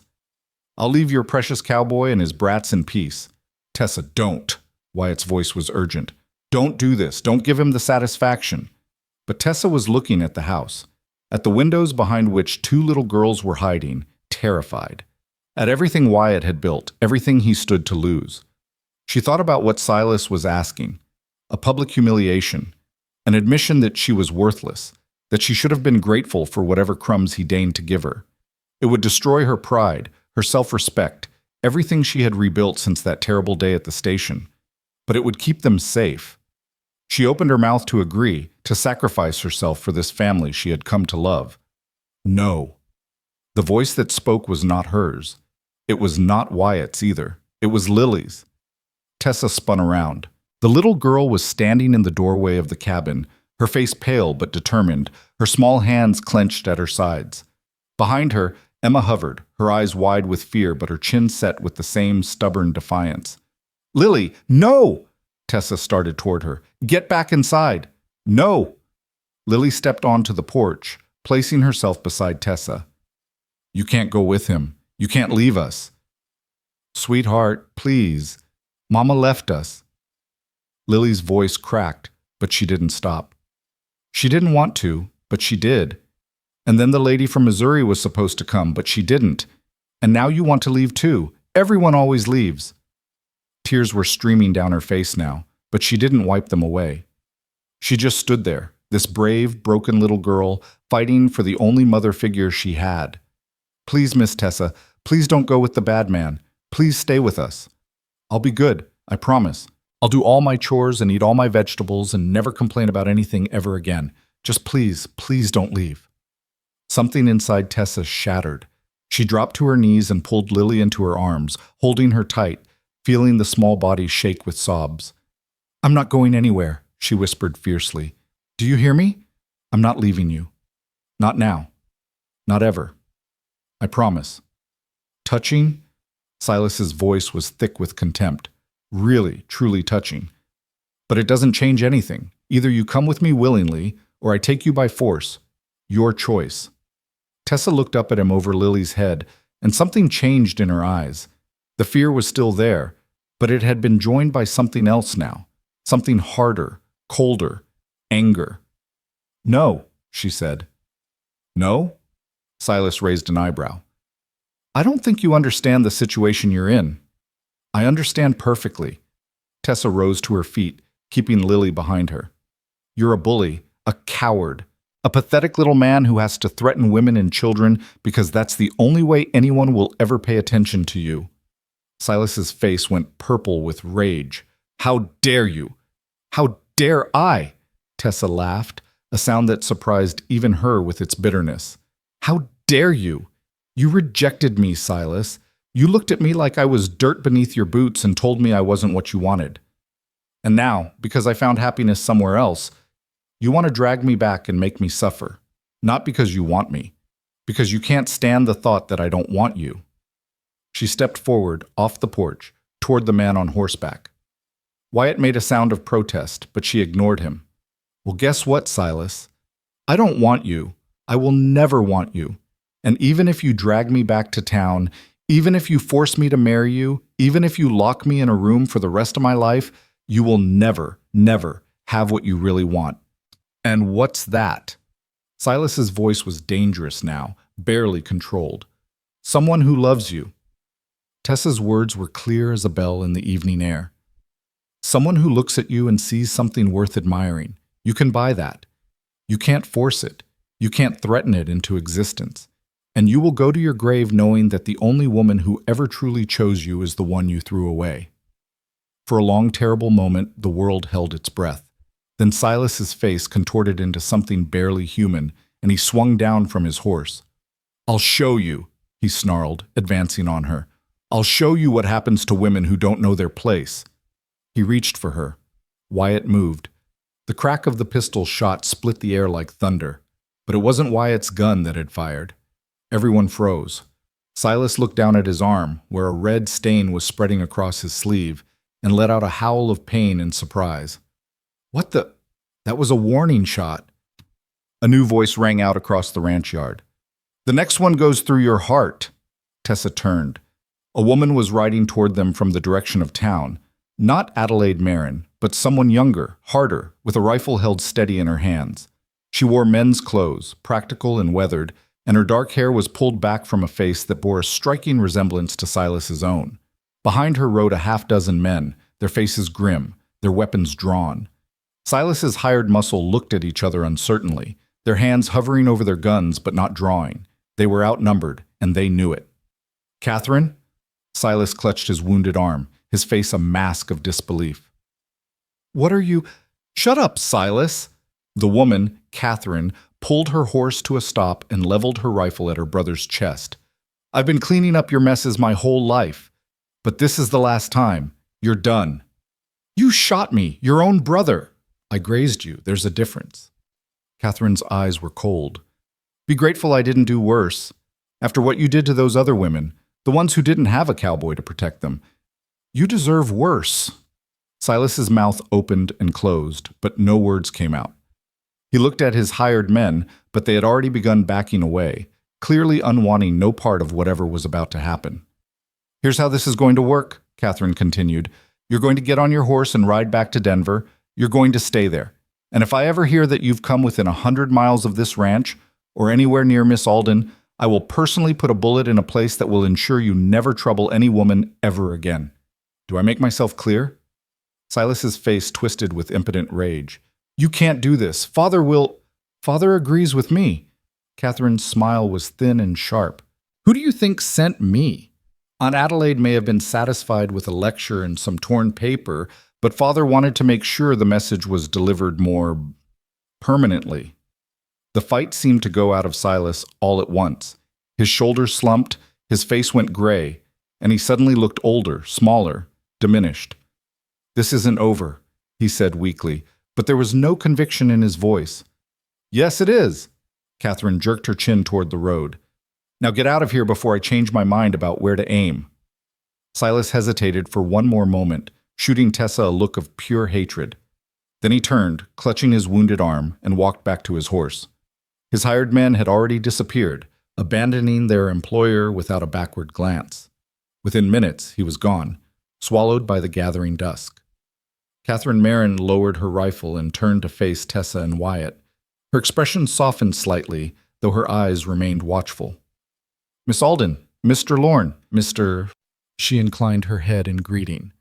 I apologize for my brother's behavior. Our family has failed to control him for too long. That changes today. Who are you? Tessa asked, her voice barely above a whisper. Catherine Merrin, Silas's sister. A ghost of a smile crossed her face. The one nobody ever mentions because I had the poor taste to be born female. But that has certain advantages when it comes to dealing with men like my brother. No one ever sees me coming. She glanced at the house where Emma had emerged to stand with Lily on the porch, both girls watching with wide eyes. You have a beautiful family, Mr. Lorne, Catherine said quietly. Take care of them. I intend to. Wyatt's voice was rough with emotion. Catherine nodded, gathered her reins, and wheeled her horse around. Her men fell in behind her without a word. At the edge of the property, she paused and looked back. Miss Alden? Tessa met her eyes. For what it's worth, Catherine said, my brother never deserved you. None of those women deserved what he did to them. I hope you find the happiness he tried to steal. Then she was gone, riding into the sunset with her escort, leaving silence in her wake. For a long moment, no one moved. Tessa stood in the middle of the ranch yard, trembling with the aftermath of adrenaline, unable to quite believe that it was truly over. Then two small bodies slammed into her legs, nearly knocking her off her feet. Miss Tessa! Emma was crying, great heaving sobs that shook her whole body. I was so scared. I thought you were going to leave. I thought the bad man was going to take you away. Lily's voice was muffled against Tessa's skirt. I thought I'd never see you again. Tessa dropped to her knees and gathered both girls into her arms, holding them as tightly as she could. I'm here, she said, her own voice thick with tears. I'm right here. I'm not going anywhere, I promise. You said that before. Lily pulled back to look at her, her gray eyes swimming with tears, but also with something else, hope, desperate and fragile. Do you really mean it? Tessa looked at this child who had lost so much, who had built walls around her heart to protect herself from more loss, who was now daring to believe that maybe, just maybe, she wouldn't be abandoned again. I really mean it, Tessa said firmly. I'm staying, for as long as you'll have me. Forever? Emma asked. Forever and ever and ever? Tessa looked up at Wyatt, who stood watching them with an expression that made her heart turn over in her chest. Forever, she said. And for the first time since stepping off that train, she truly believed it. The stars had begun to emerge by the time they finally went inside. Wyatt built up the fire while Tessa made a simple supper, just bread and cheese and some cold meat, nothing fancy, but no one had any appetite for a real meal anyway. The twins ate mechanically, their eyes heavy with exhaustion, but neither wanted to go to bed. What if the bad man comes back? Emma asked, her voice small and scared. He won't come back, Wyatt said firmly. His family made sure of that. He's gone for good. But what if he does? What if he brings more bad men? Then I'll protect you. Wyatt knelt down beside his daughter, taking her small hands in his large calloused ones. I will always protect you, Emma. Both of you. That's my job, and I'm very good at it. Emma considered this, then nodded solemnly. Okay, Papa. Now. Wyatt scooped her up into his arms. Time for bed. Both of you. Will Miss Tessa tuck us in? Lily asked hopefully. Tessa smiled, though her heart ached with tenderness. Of course I will. The bedtime ritual took longer than usual that night. Both girls seemed reluctant to let Tessa out of their sight, and she ended up lying between them on the narrow bed, one small body pressed against each side of her, reading story after story until their eyes finally grew heavy and their breathing deepened into sleep. Even then, Tessa didn't move. She lay there in the darkness, listening to their soft breaths, feeling the warmth of their bodies, marveling at how completely these two little girls had claimed her heart. A week ago, she had been standing alone on a train platform, ready to give up on everything, on hope, on love, on life itself. Now she had a family. Eventually, carefully, she extracted herself from the tangle of small limbs and made her way to the main room. Wyatt was sitting by the fire, staring into the flames, a cup of coffee cooling in his hands. He looked up when she entered, and something in his expression made her breath catch. Are they asleep? He asked. Finally, Tessa sank down into the chair across from him. They were pretty shaken up. We all were.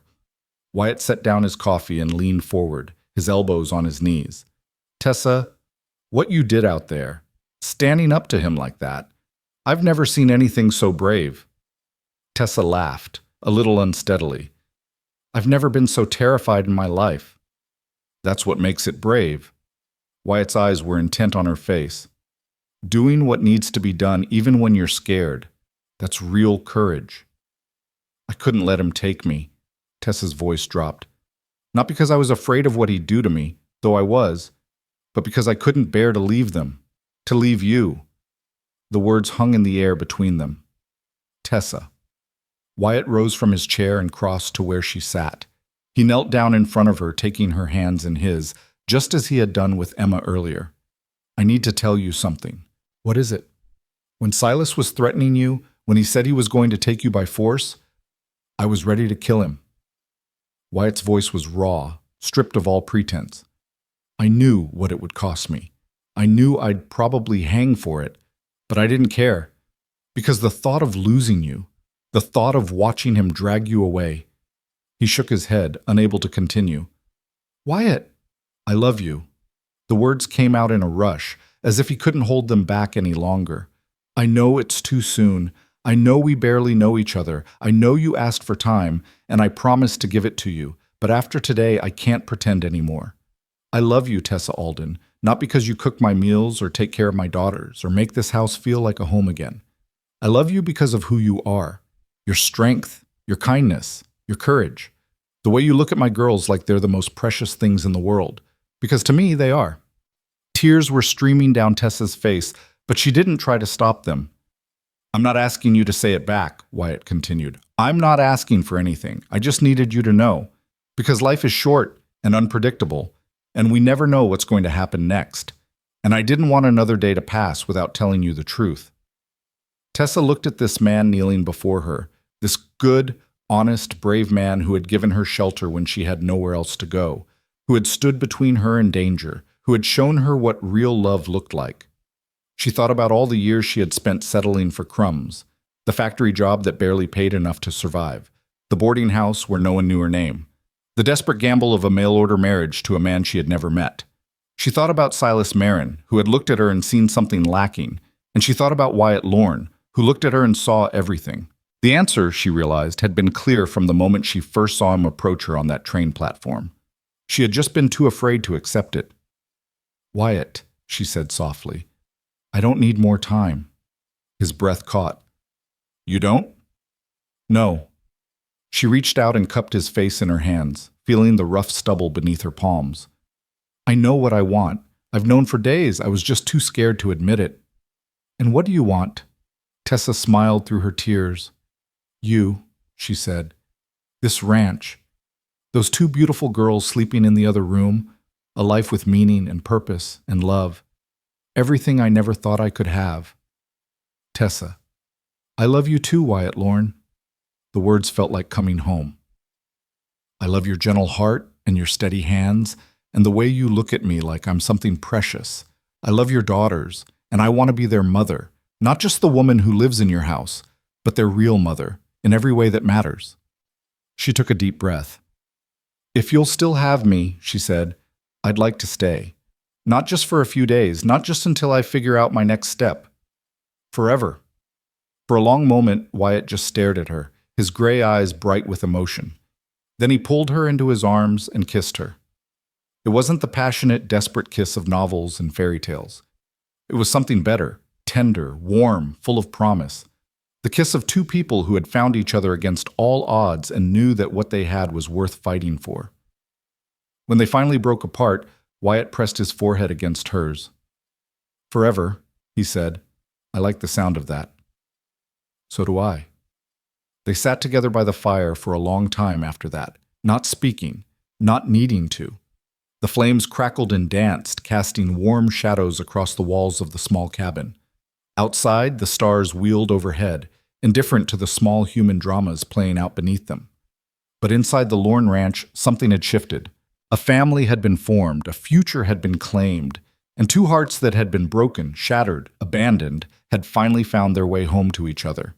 The days that followed were some of the happiest Tessa had ever known. She and Wyatt didn't announce their engagement formally. There would be time for that later, when the dust had settled and Silas Marin was nothing but a bad memory. But they both knew that something had changed between them. Something permanent. Something real. The twins sensed it too, in the way children always sense the emotional currents of the adults around them. Emma became even more exuberant, bouncing around the ranch like a small tornado of joy, talking constantly about the wedding she assumed was coming. Can I be the flower girl? I've always wanted to be a flower girl. Sally said her cousin got to be a flower girl once, and she got to wear a dress with ribbons and throw petals everywhere. Lily was quieter about it, but in her own way she showed her happiness too. She began calling Tessa Mama without being asked. Not all the time, just occasionally, slipping the word in as if testing to see how it felt. Every time she heard it, Tessa's heart expanded a little more. They fell into a routine. Mornings were for chores, feeding the animals, gathering eggs, mucking out stalls. Afternoons were for lessons, reading, writing, arithmetic, conducted at the kitchen table while bread rose in the oven. Evenings were for family, simple meals, shared stories, quiet moments by the fire. It wasn't perfect. The ranch was still struggling, the work was still hard, and there were days when exhaustion pressed down on Tessa like a physical weight. But it was good. It was real. It was hers. And then, on a crisp October morning, 3 weeks after the confrontation with Silas, everything changed again. They were in the barn, Wyatt mending a broken harness, Tessa brushing down the horses, the twins playing in the hayloft above, when Tom came riding in with the news from town. Mr. Lorne! The young ranch hand was breathless, his face flushed with excitement. You need to see this! He thrust a newspaper into Wyatt's hands.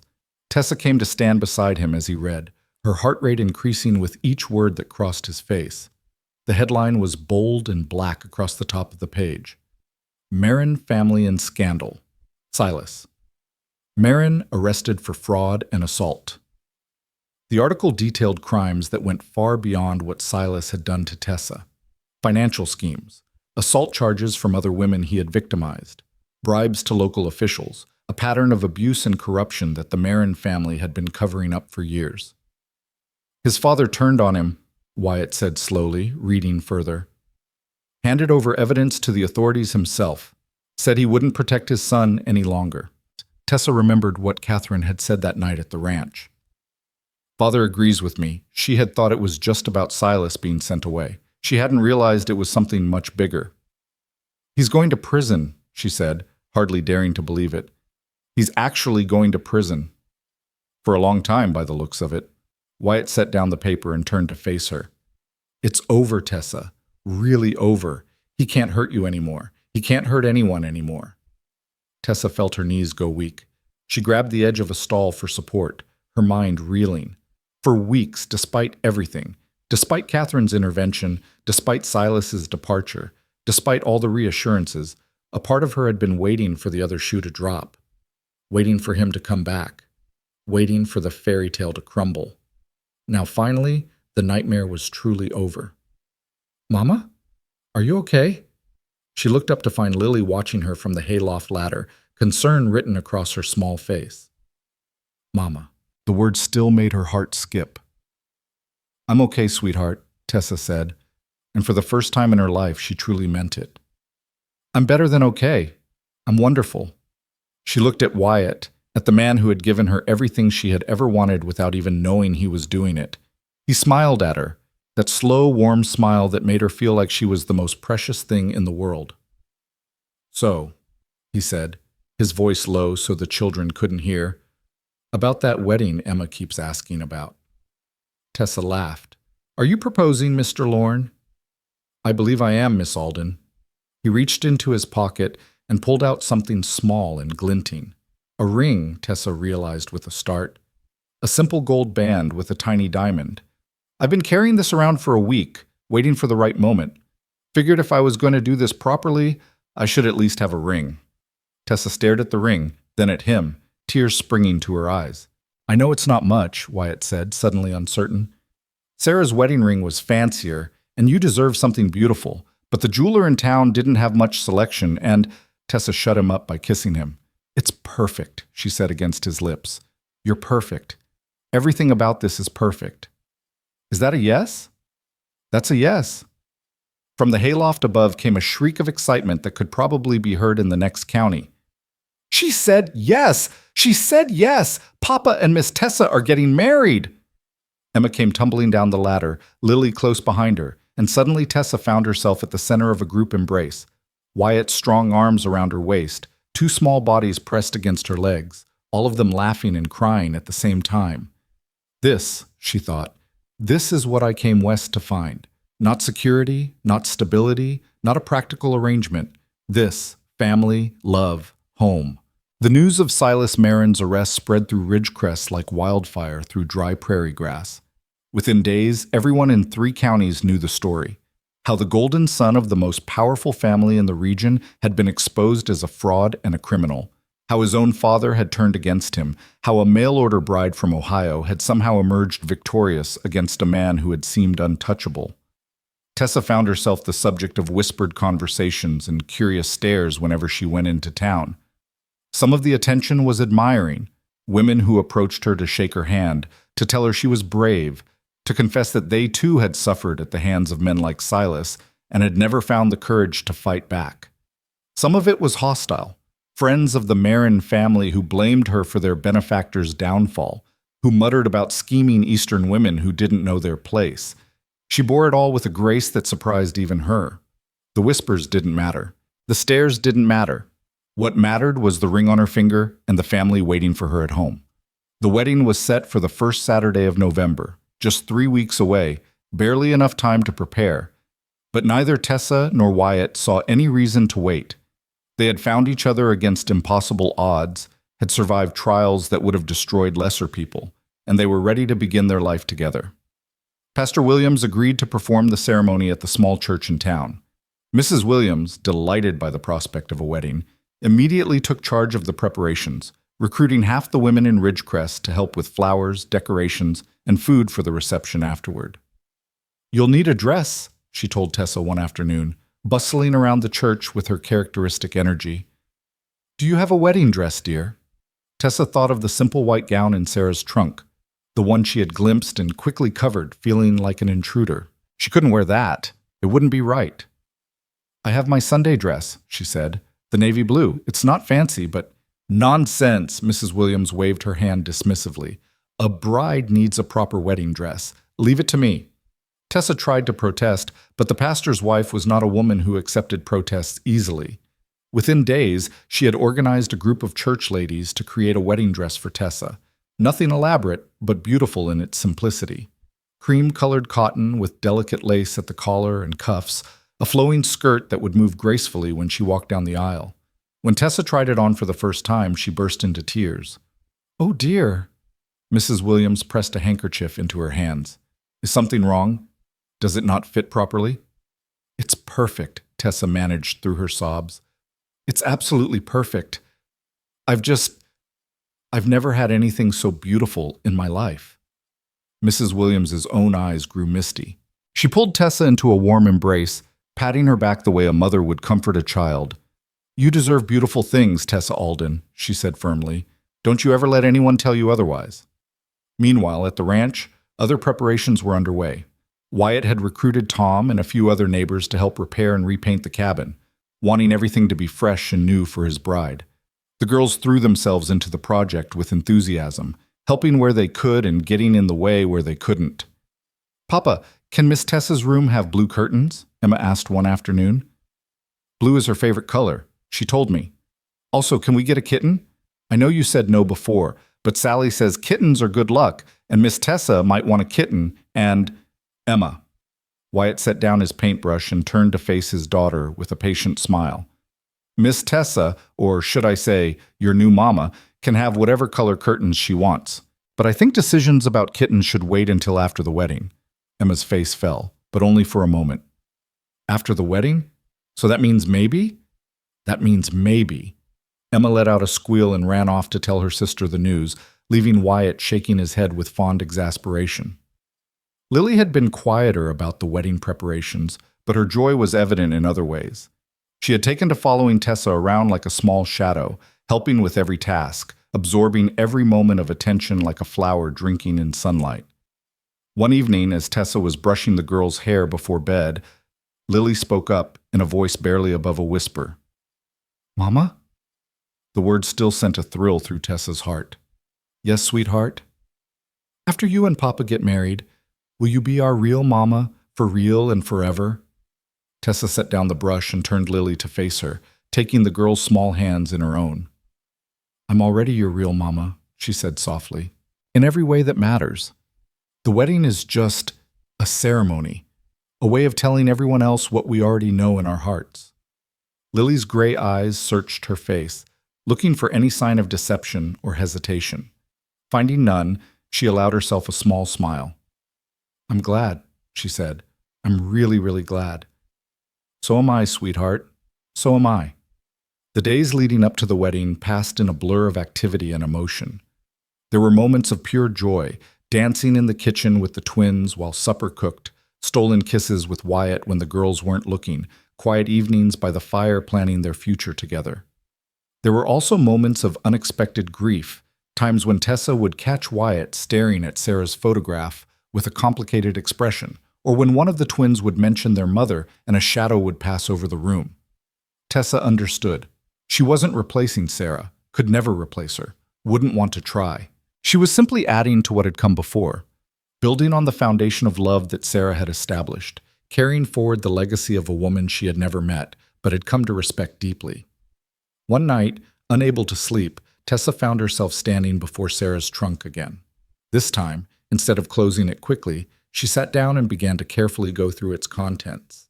There were letters, dozens of them, tied with faded ribbon. Love letters from Wyatt, written during their courtship and early marriage. Letters from Sarah's estranged family, most of them returned unopened. A journal, its pages filled with Sarah's neat handwriting, documenting the joys and struggles of life on the frontier. Tessa knew she shouldn't read them. They were private, sacred, not meant for her eyes. But something compelled her to open the journal to its final entries, to read the words of a dying woman facing her own mortality. The handwriting grew shakier as the pages progressed, the entries shorter and more scattered. I am not afraid of death, Sarah had written. I am only afraid of leaving them. My girls, my Wyatt, they need me and I cannot stay. And then, on the very last page, dated 3 days before Sarah's death, if you are reading this, whoever you are, please know that I love them. I loved them with everything I had. And if Wyatt has found happiness again, please don't see yourself as my replacement. See yourself as my gift to them, the love I couldn't give them anymore, given through you. Tessa closed the journal with trembling hands, tears streaming down her face. You read it. She looked up to find Wyatt standing in the doorway, his expression unreadable. I'm sorry, she whispered. I shouldn't have… No. He crossed the room and knelt beside her, taking the journal gently from her hands. I'm glad you did. I've been wanting to show you this for weeks, but I didn't know how. You knew? About what she wrote? I read it after she died. Wyatt's voice was rough with emotion. 100 times, maybe more. Trying to understand what she meant. Trying to believe that I could ever find happiness again. He looked at Tessa, and in his eyes she saw the same complicated mixture of love and grief and hope that she felt in her own heart. When I found you at that train station, he said slowly, I wasn't looking for love. I was just looking for help. Someone to take care of the girls, to do the things I couldn't do, to fill the gap that Sarah left behind.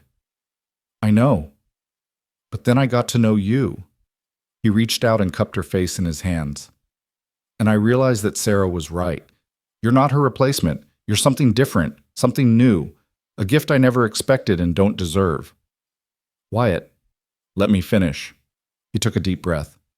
I will always love Sarah. She was my first love, the mother of my children, the woman who believed in me when no one else did. But loving her doesn't mean I can't love you. My heart is big enough for both. Tessa felt something break open inside her, some final wall of doubt and fear that she hadn't even realized she was still holding on to. I understand, she said. I do. And I don't want you to stop loving her. I want you to love me too. I do. His voice was fierce with conviction. God help me, Tessa. I love you more than I ever thought I could love anyone again. And if you'll let me, I'm going to spend the rest of my life proving it. She kissed him then, soft and slow, tasting salt from both their tears. When they finally pulled apart, the first light of dawn was beginning to creep through the windows. The wedding's tomorrow, Wyatt said, a hint of wonder in his voice. We should probably get some sleep. Probably, Tessa agreed, but neither of them moved. They sat together on the floor beside Sarah's trunk, holding hands, watching the sun rise on the last day of their separate lives. Tomorrow, they would become a family. Today, they were already one. The morning of the wedding dawned clear and cold, the kind of crisp November day that made the mountains stand out sharp against the sky and turned every breath into a small cloud of vapor. Tessa woke early, too excited and nervous to sleep, and lay in her narrow bed watching the light change on the ceiling. Today, she thought, today I become Tessa Lorne. Today I become a wife. Today I become a mother. The words felt strange and wonderful and terrifying all at once. A soft knock at her door made her sit up. Yes? The door cracked open, and two small faces peered through. We brought you breakfast, Emma announced, pushing into the room with a tray that looked almost too heavy for her to carry. Papa said we had to let you sleep, but I told him you would want breakfast, and Lily made the eggs. Well, Papa made the eggs, but Lily stirred them, and I made toast, but I burned it a little, but only on one side, so you can just not eat that side. Emma, breathe, Tessa laughed, taking the tray before it could be dropped. This is wonderful. Thank you both. The girls climbed onto the bed beside her, snuggling close as she ate. Emma chattered about the wedding, who would be there, what the church would look like, whether there would be cake. There would be. Mrs. Williams had seen to that. Lily was quieter, but she kept reaching out to touch Tessa's arm, as if reassuring herself that this was real, that Tessa was still there, that the day had finally come. Are you scared? Lily asked suddenly, interrupting one of Emma's monologues about flower petals. Tessa considered the question seriously. A little, she admitted. It's a big change, but mostly I'm happy. Are you scared? Lily thought about it. A little, she echoed. But Papa says being scared and being brave can happen at the same time. He says the bravest people are the ones who are scared but do things anyway. Your Papa is a wise man. He is, Lily agreed solemnly. He says you're the bravest person he ever met. Tessa felt her eyes prick with tears. Did he really say that? Uh-huh. He said it last night when he was tucking us in. He said you came all the way from Ohio to start a new life. And when everything went wrong, you didn't give up.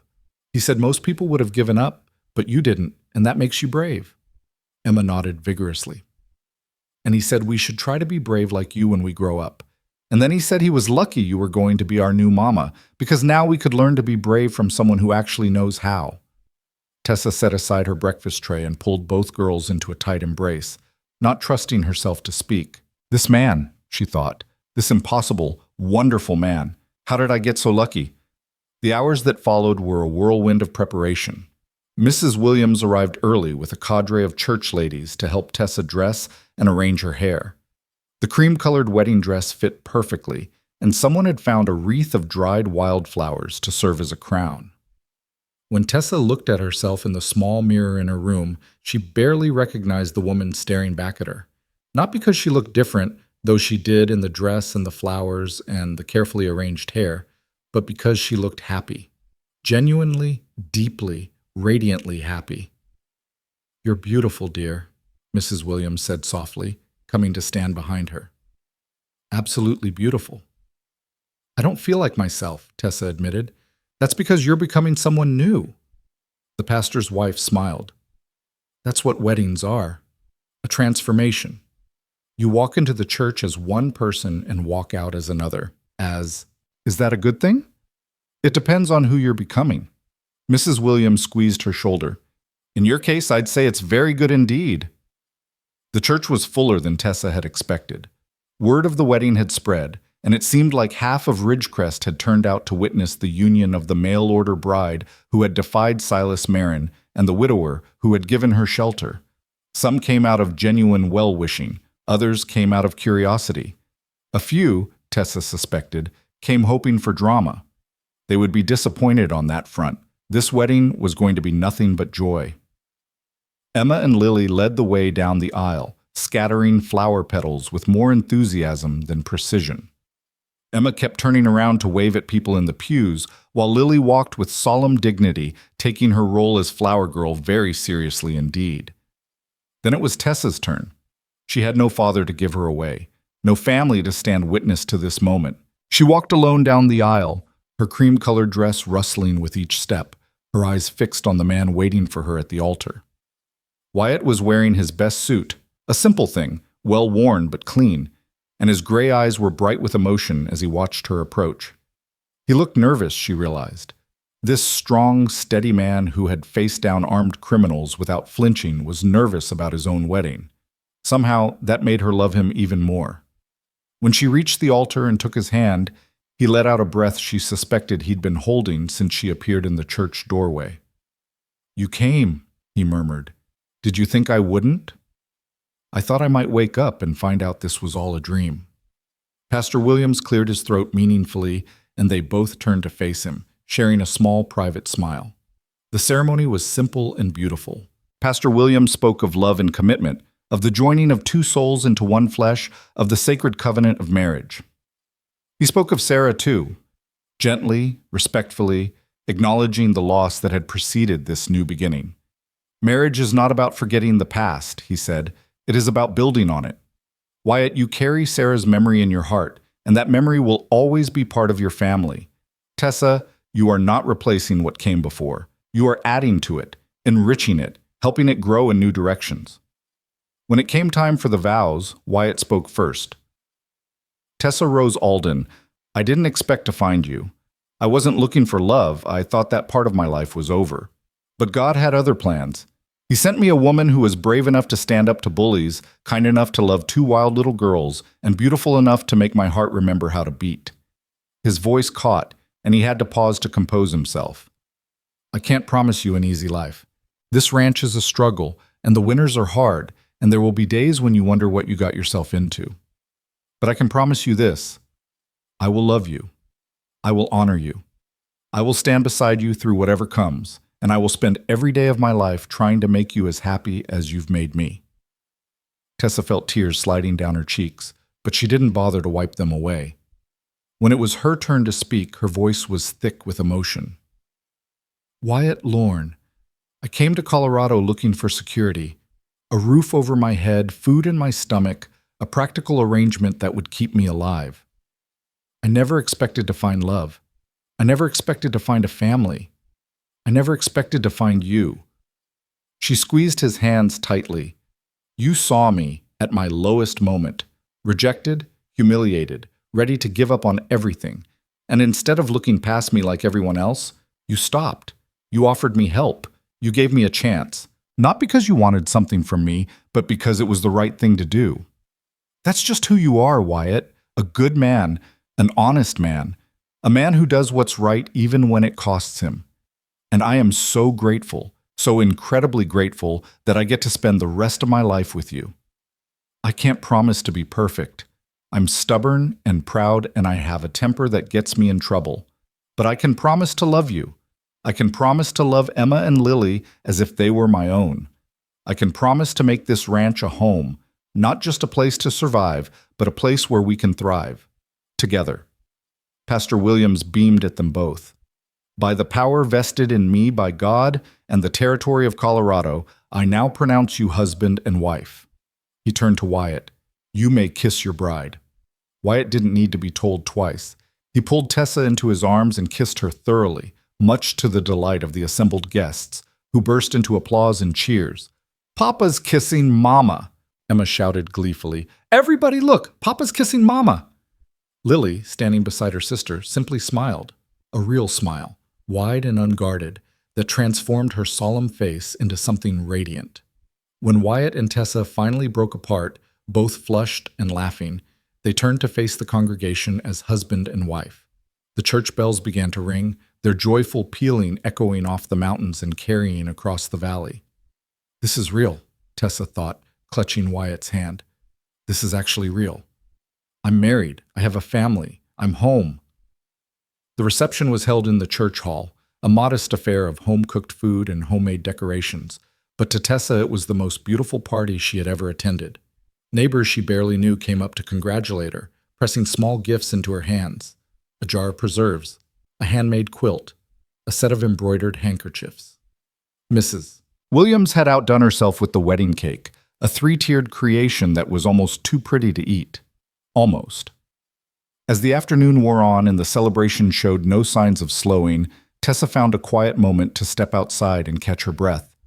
She stood on the church steps, looking out at the mountains she had come to love, and let the peace of the moment wash over her. Mrs. Lorne?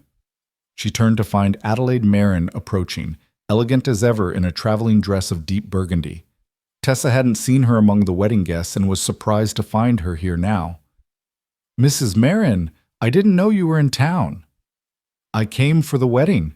Adelaide stopped beside her, following her gaze to the mountains. I hope you don't mind.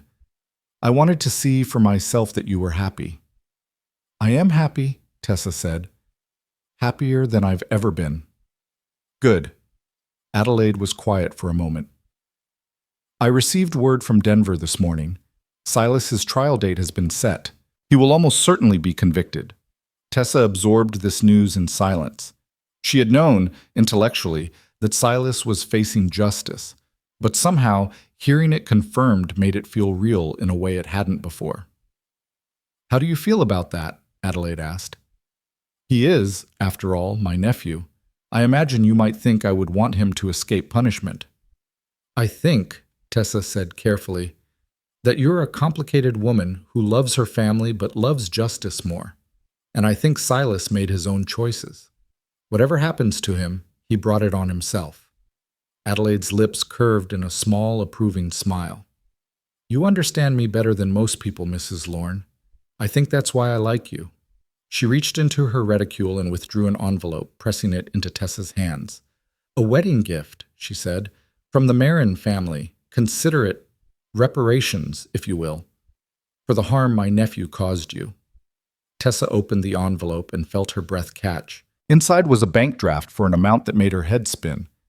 Mrs. Marin, I can't accept this. You can, and you will. Adelaide's voice brooked no argument. That ranch of yours needs repairs, doesn't it? And I suspect you could use some new equipment, maybe a few more head of cattle. This should cover all of that and more. But why? Why would you do this for us? Adelaide was quiet for a long moment. When she spoke, her voice was softer than Tessa had ever heard it. Because my nephew stole something from you that can never be repaid. Your peace of mind, your sense of safety, your trust in the world. I cannot give those things back, but I can give you this, a foundation to build on, a chance to make something beautiful out of something terrible. She met Tessa's eyes, and for just a moment, the formidable Adelaide Marin looked almost vulnerable. And because, she added quietly, A long time ago, someone did the same for me, and I have never forgotten." Before Tessa could respond, Adelaide had turned and was walking away, her elegant figure disappearing around the corner of the church. Tessa stood there for a long moment, staring at the bank draft in her hands, trying to process what had just happened.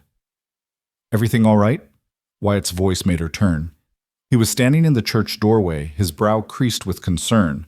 "Everything's fine," she said, and meant it. Better than fine. She handed him the envelope, watched his eyes widen as he saw the amount. "Tessa, where did this come from?" "Adelaide Marin. A wedding gift," she said.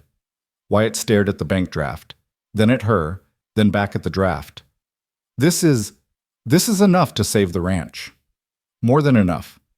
We could fix the barn, buy new cattle, hire extra hands for the busy season." "I know. We could actually make a go of this place. Give the girls a real future." "I know." Wyatt looked up at her, his gray eyes bright with emotion. "I don't understand. Why would she do this?" Tessa thought about Adelaide's words, about reparations and foundations and making something beautiful out of something terrible. She thought about Sarah's journal, about the gift of love passed from one woman to another. She thought about all the hands that had reached out to help her when she was falling, all the unexpected kindnesses that had led her to this moment. "Because that's how the world should work," she said softly. "People helping each other. People lifting each other up. People taking the terrible things that happen and transforming them into something good." She stepped closer to her husband, what a wonderful word, and took his hand. "We've been given a gift, Wyatt. Not just this money, but everything. Each other, the girls, this ranch, this life. And I think the best way to honor that gift is to use it well, to build something that matters, to be the kind of people who help others the way we were helped." Wyatt pulled her into his arms, holding her close against his chest. She could hear his heartbeat, steady and strong, and she thought that this right here, was exactly where she was meant to be.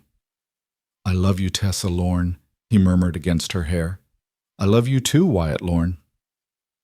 They stood there for a long moment, wrapped in each other's arms, as the afternoon sun painted the mountains gold and the sounds of celebration drifted from the church hall behind them. Then Emma's voice pierced the peaceful moment. "Mama, Papa, come quick! Lily's eating all the cake!" Wyatt laughed, a real full-bodied laugh that made Tessa's heart soar. "Duty calls, Mrs. Lorne." "So it does, Mr. Lorne." Hand in hand, they walked back into the celebration, back to their children, back to their new life. The weeks that followed the wedding were a time of transformation, not just for Tessa and Wyatt's relationship, but for the ranch itself. With Adelaide's gift and the renewed energy that came from their new beginning, they threw themselves into the work of turning their struggling homestead into something that could truly thrive. Wyatt hired 2 new ranch hands to help with the cattle, and for the first time in years, he wasn't working himself to exhaustion just to stay afloat. Tom, who had been helping part-time, came on full-time and proved himself invaluable, handling tasks that Wyatt had never had time to delegate before. Tessa took charge of the household with a competence that surprised even her. She reorganized the kitchen, planted an herb garden behind the cabin, and began teaching the twins not just reading and writing, but cooking and sewing and all the practical skills they would need as they grew. She also started a small business selling preserves and baked goods in town, bringing in extra income that helped cover the day-to-day expenses of running a household. The twins flourished under the new arrangement. Emma, no longer starved for female attention, began to channel her boundless energy into more productive pursuits, helping in the kitchen, learning to ride properly, even sitting still long enough to practice her letters. She still talked constantly, but her chatter had taken on a happier tone, filled with plans and dreams instead of desperate bids for attention. And Lily, quiet, guarded, wounded Lily, began to bloom. It happened gradually, so slowly that at first Tessa barely noticed. A smile here, a laugh there, a moment of spontaneous affection that would have been unthinkable just a few months before. The walls Lily had built around her heart were coming down, brick by brick, as she learned to trust that this new happiness was real, that it wasn't going to be snatched away. One evening in late November, Tessa was sitting by the fire mending a torn hem when Lily climbed into her lap without being asked.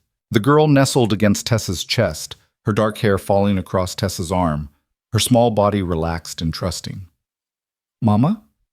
Lily's voice was sleepy, contented. "Yes, sweetheart?" "Do you remember when you first came here, when Papa brought you home from the train station?" "I remember." "I was scared of you then." Lily's voice was matter-of-fact, as if she were discussing the weather.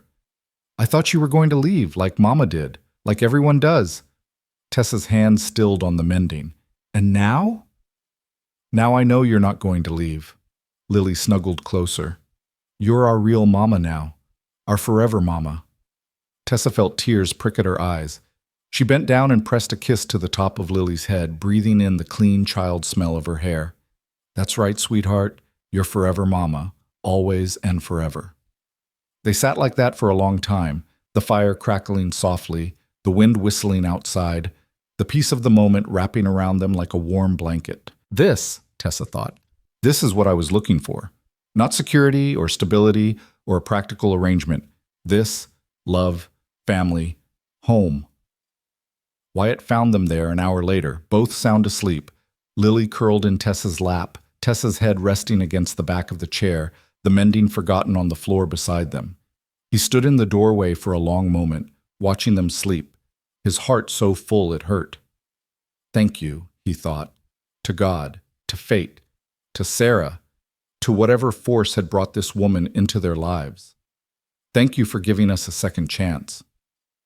Then he crossed the room, lifted his sleeping daughter gently from his wife's arms, and carried her to bed. The winter came early that year, blanketing the mountains in white and turning the ranch into a picture from a Christmas card. Tessa had never experienced a Colorado winter before, and the beauty of it took her breath away. The way the snow sparkled in the morning sun, the icicles that hung from the eaves like crystal chandeliers, the absolute silence that fell over the world after a fresh snowfall. It was also hard, harder than she had expected. The cold was brutal, the work of keeping the house warm and the animals fed was endless, and there were days when the wind howled so fiercely that they couldn't even step outside. But they were warm, they were safe, they were together. On Christmas Eve, Wyatt disappeared into the barn for several hours and emerged with presents he had clearly been working on for weeks, a wooden doll for each of the twins, hand-carved and painted, more beautiful than anything Tessa had ever seen in a store. For Tessa, he had made a jewelry box, its lid carved with delicate wildflowers that reminded her of the mountains in spring. "I know it's not much," he said, watching her run her fingers over the intricate carving. "I wanted to get you something from town, but it's perfect." She looked up at him, tears in her eyes. "It's the most beautiful thing anyone has ever given me." In return, Tessa had knitted scarves and mittens for everyone, using wool she had carefully saved from the fall shearing. It wasn't much, nothing compared to the jewelry box, but the twins acted as if they had received the finest gifts in the world. That night, after the presents had been opened and the dinner had been eaten and the twins had finally been wrestled into bed, Tessa and Wyatt sat together by the fire, watching the flames dance. "Merry Christmas, Mrs. Lorne," Wyatt said softly. "Merry Christmas, Mr. Lorne." He reached over and took her hand, intertwining their fingers. "You know," he said, "a year ago I couldn't imagine being happy again. I thought that part of my life was over. I thought I would just exist, going through the motions, doing what needed to be done, waiting for it to be over. And now? Now I can't imagine ever being unhappy again." He turned to look at her, his gray eyes reflecting the firelight. "You changed everything, Tessa. You took my broken family and made it whole again. You took my broken heart and taught it how to love." Tessa leaned her head against his shoulder. "You did the same for me, you know. I was just as broken when I stepped off that train, maybe more. We healed each other then. We did." They sat in comfortable silence, watching the fire burn down to embers. Outside, snow was falling again, soft and silent, blanketing the world in white. "I've been thinking," Wyatt said eventually, "about the future, about what we're building here. What about it? I want this ranch to be more than just a place where we survive. I want it to be a place where people thrive, where our children grow up knowing they're loved and safe and valued, where anyone who needs help can find it." He paused, seeming to gather his thoughts. "I was thinking about Adelaide Marin and what she did for us. How she took her power and her money and used it to help someone who needed it. I want to be like that. I want us to be like that." Tessa sat up to look at him properly. "What do you mean?" "I mean, I've been talking to Pastor Williams. There are women who come through Ridgecrest sometimes. Women like you were when I found you. Stranded, abandoned, no money, no family, nowhere to go. Most of them end up at the houses on the edge of town because they don't have any other options." He met her eyes, and in his gaze she saw the same fierce protectiveness that had drawn her to him from the very beginning. "I want to give them other options. I want to offer them a place to stay, work if they want it, a chance to get back on their feet. Not charity, real opportunities. The kind of second chance you got." Tessa stared at him, her heart expanding with love and pride. This man, this impossible, wonderful man. "You want to turn the ranch into a refuge," she said slowly, "a place where broken people can come to heal." "Something like that. It wouldn't be much at first, just a spare room, some meals, maybe some help finding work in town. But over time, as the ranch grows stronger, we could do more. Build a proper boarding house, start a school for the children, create a real community." "It's a beautiful idea," Tessa said, "but it's also a lot of work. Are you sure you're ready for that?"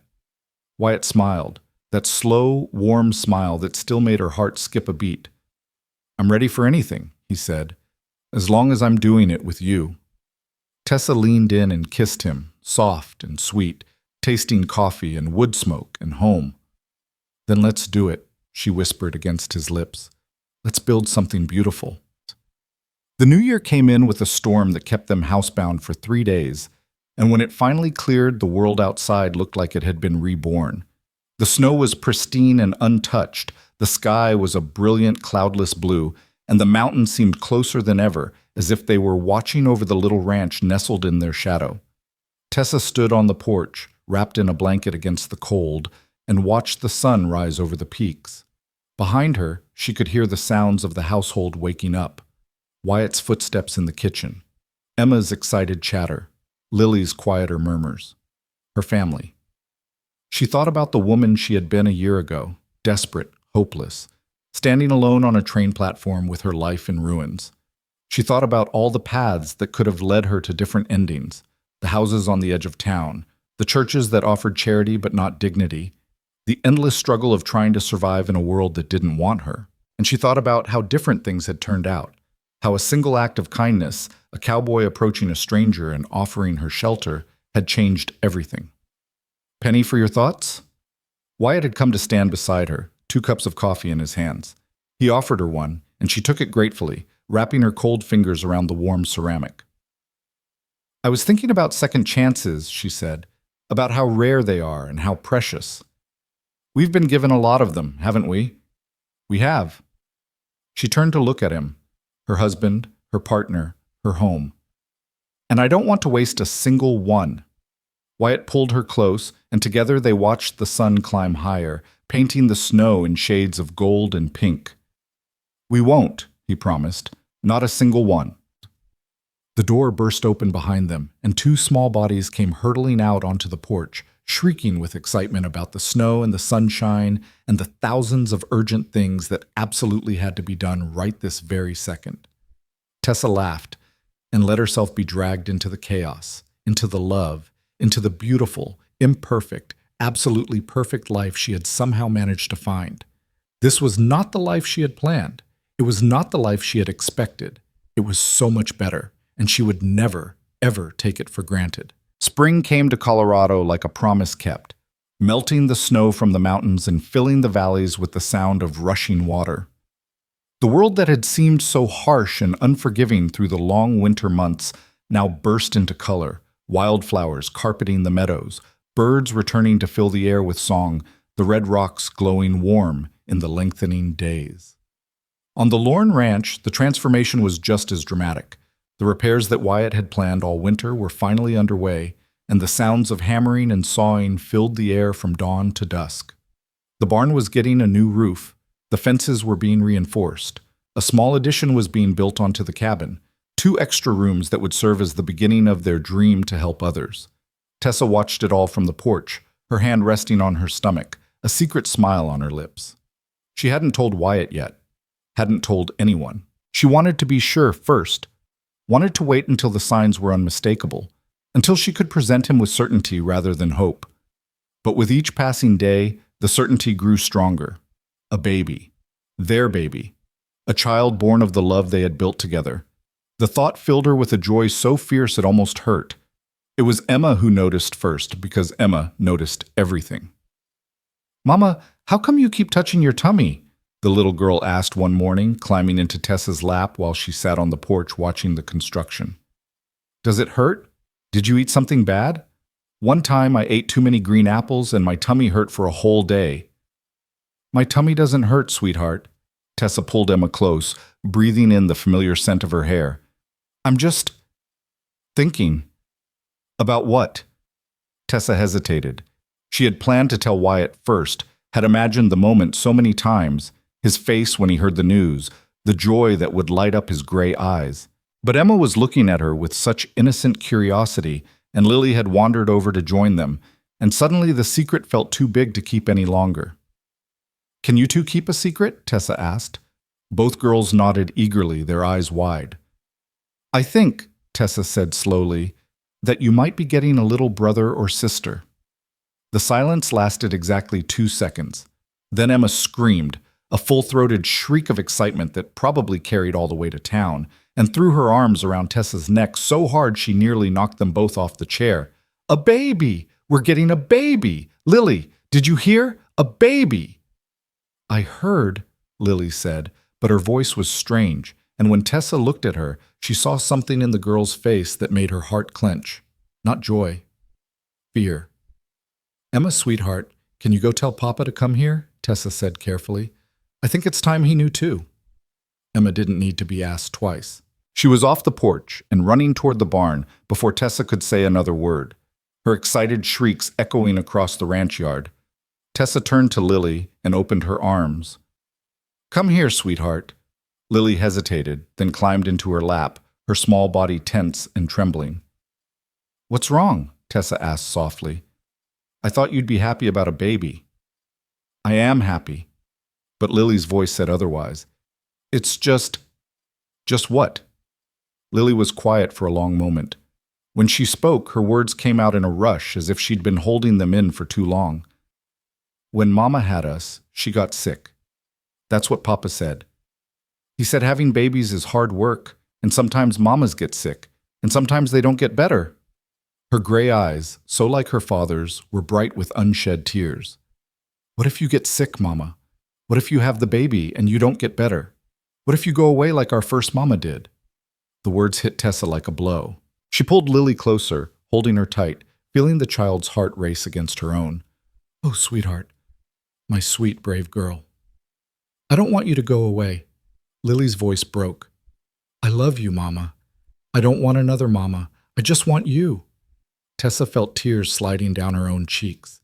She had known, intellectually, that Lily's fears ran deep, but she hadn't fully understood until this moment how much the girl had been carrying, the terror of loving someone and losing them again, the burden of grief that no child should have to bear. "Listen to me," Tessa said, pulling back so she could look into Lily's eyes. "I can't promise that nothing bad will ever happen. No one can promise that. But I can promise that I'm going to do everything in my power to stay healthy and strong. I'm going to take care of myself, and your papa is going to take care of me, and we're all going to take care of each other. But what if—" "And," Tessa continued firmly, "I can promise you this. No matter what happens, you will never be alone. You have your papa, who loves you more than anything in the world. You have Emma, who would fight a bear for you. You have this whole community of people who care about you, and you have me. Every day I'm given, I will spend loving you." She cupped Lily's face in her hands. "Having a baby doesn't mean I'll love you any less. My heart isn't like a pie that has to be divided into smaller and smaller pieces. It's more like a garden. The more love I plant, the more love grows. This baby will just give me another person to love. not take away from the love I have for you." Lily stared at her for a long moment, her small face working through emotions too big for her years. Then slowly, her expression shifted. "Really?" she whispered. "You'll still love me the same?" "I'll love you forever," Tessa said. "You were my first daughter. My Lily. Nothing can ever change that." The tears that had been threatening finally spilled over, and Lily threw her arms around Tessa's neck, sobbing with a mixture of grief and relief. "I love you, Mama," she cried. "I love you so much." "I love you too, sweetheart. More than you'll ever know." They were still holding each other when Wyatt came running from the barn, Emma bouncing at his heels, his face a mixture of shock and hope. "Tessa?" Emma said, "Is it true? Are you—" Tessa looked up at him over Lily's head, tears streaming down her face, a smile breaking through like sunshine after a storm. "It's true," she said. "We're going to have a baby." The look on Wyatt's face was something Tessa would carry with her for the rest of her life. Joy, pure and uncomplicated. Wonder, as if he had just witnessed a miracle. And love, so much love that it seemed to overflow from him, filling the space between them until the whole world felt warmer. He crossed the porch in 2 strides and dropped to his knees beside the chair, gathering both Tessa and Lily into his arms. "A baby," he breathed. "We're going to have a baby." "Papa's crying," Emma announced, climbing onto the chair to join the embrace. "Papa never cries. Mama, you made Papa cry." "These are happy tears, sweetheart," Wyatt laughed, wiping his eyes with the back of his hand. "The happiest tears I've ever cried." They stayed like that for a long time, 4 people tangled together on an old wooden chair, holding on to each other and the future they were building, while the Colorado sun climbed higher and the sounds of construction continued in the background. A family, their family, growing and changing and becoming more with each passing day. It was, Tessa thought, the most beautiful thing she had ever been part of. The news of Tessa's pregnancy spread through Ridgecrest almost as fast as the news of her wedding had. Within days, it seemed like everyone in town knew, and the well-wishers came in a steady stream, neighbors bringing gifts, church ladies offering advice, children appearing at the ranch gate, hoping to catch a glimpse of the woman who was having a baby. Mrs. Williams took charge of the preparations with her characteristic efficiency, organizing the church ladies into a sewing circle that would produce enough baby clothes to outfit triplets. Pastor Williams offered prayers and blessings and gentle sermons about the miracle of new life. Even Jenny from the general store stopped by with a gift, a beautiful hand-embroidered christening gown that had been in her family for generations. "My grandmother made it," Jenny explained, pressing it into Tessa's hands. "She always said it brought good luck to babies. I never had children of my own, so I want you to have it." Tessa tried to refuse. The gown was too precious, too meaningful, but Jenny wouldn't hear of it. "You gave me hope," she said simply. When Silas Marin was terrorizing this town, making everyone afraid to stand up to him, you stood up. You showed us that one person can make a difference. That's worth more than any heirloom. As spring turned to summer and summer ripened into fall, Tessa's belly grew round with the life inside her. The baby was active, kicking and rolling and making its presence known at all hours of the day and night. Wyatt would lie with his hand on her stomach, his face soft with wonder, talking to the baby in low, gentle tones. "Your mama is the bravest woman I ever met," he would say.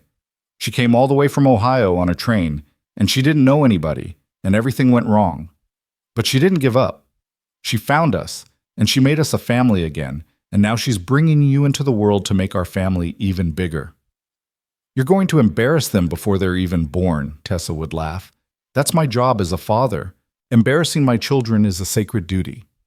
The twins were involved in every aspect of the preparations. Emma threw herself into decorating the nursery with such enthusiasm that the walls ended up covered in enough drawings to wallpaper a mansion. Lily took a more practical approach, helping Tessa organize the baby supplies and asking thoughtful questions about what caring for a newborn would involve. The fear Tessa had seen in Lily's eyes that first day had not entirely disappeared. It probably never would, but it had transformed into something else. A fierce protectiveness toward the unborn baby. A determination to be the best big sister anyone had ever seen. a love that was already forming, growing alongside the child in Tessa's womb. "I'm going to teach the baby to read," Lily announced one evening, "as soon as they're old enough, and I'm going to show them all my favorite hiding spots on the ranch. And I'm going to tell them stories about Mama, our first Mama, I mean, so they know they have two mamas who love them." Tessa felt her eyes fill with tears.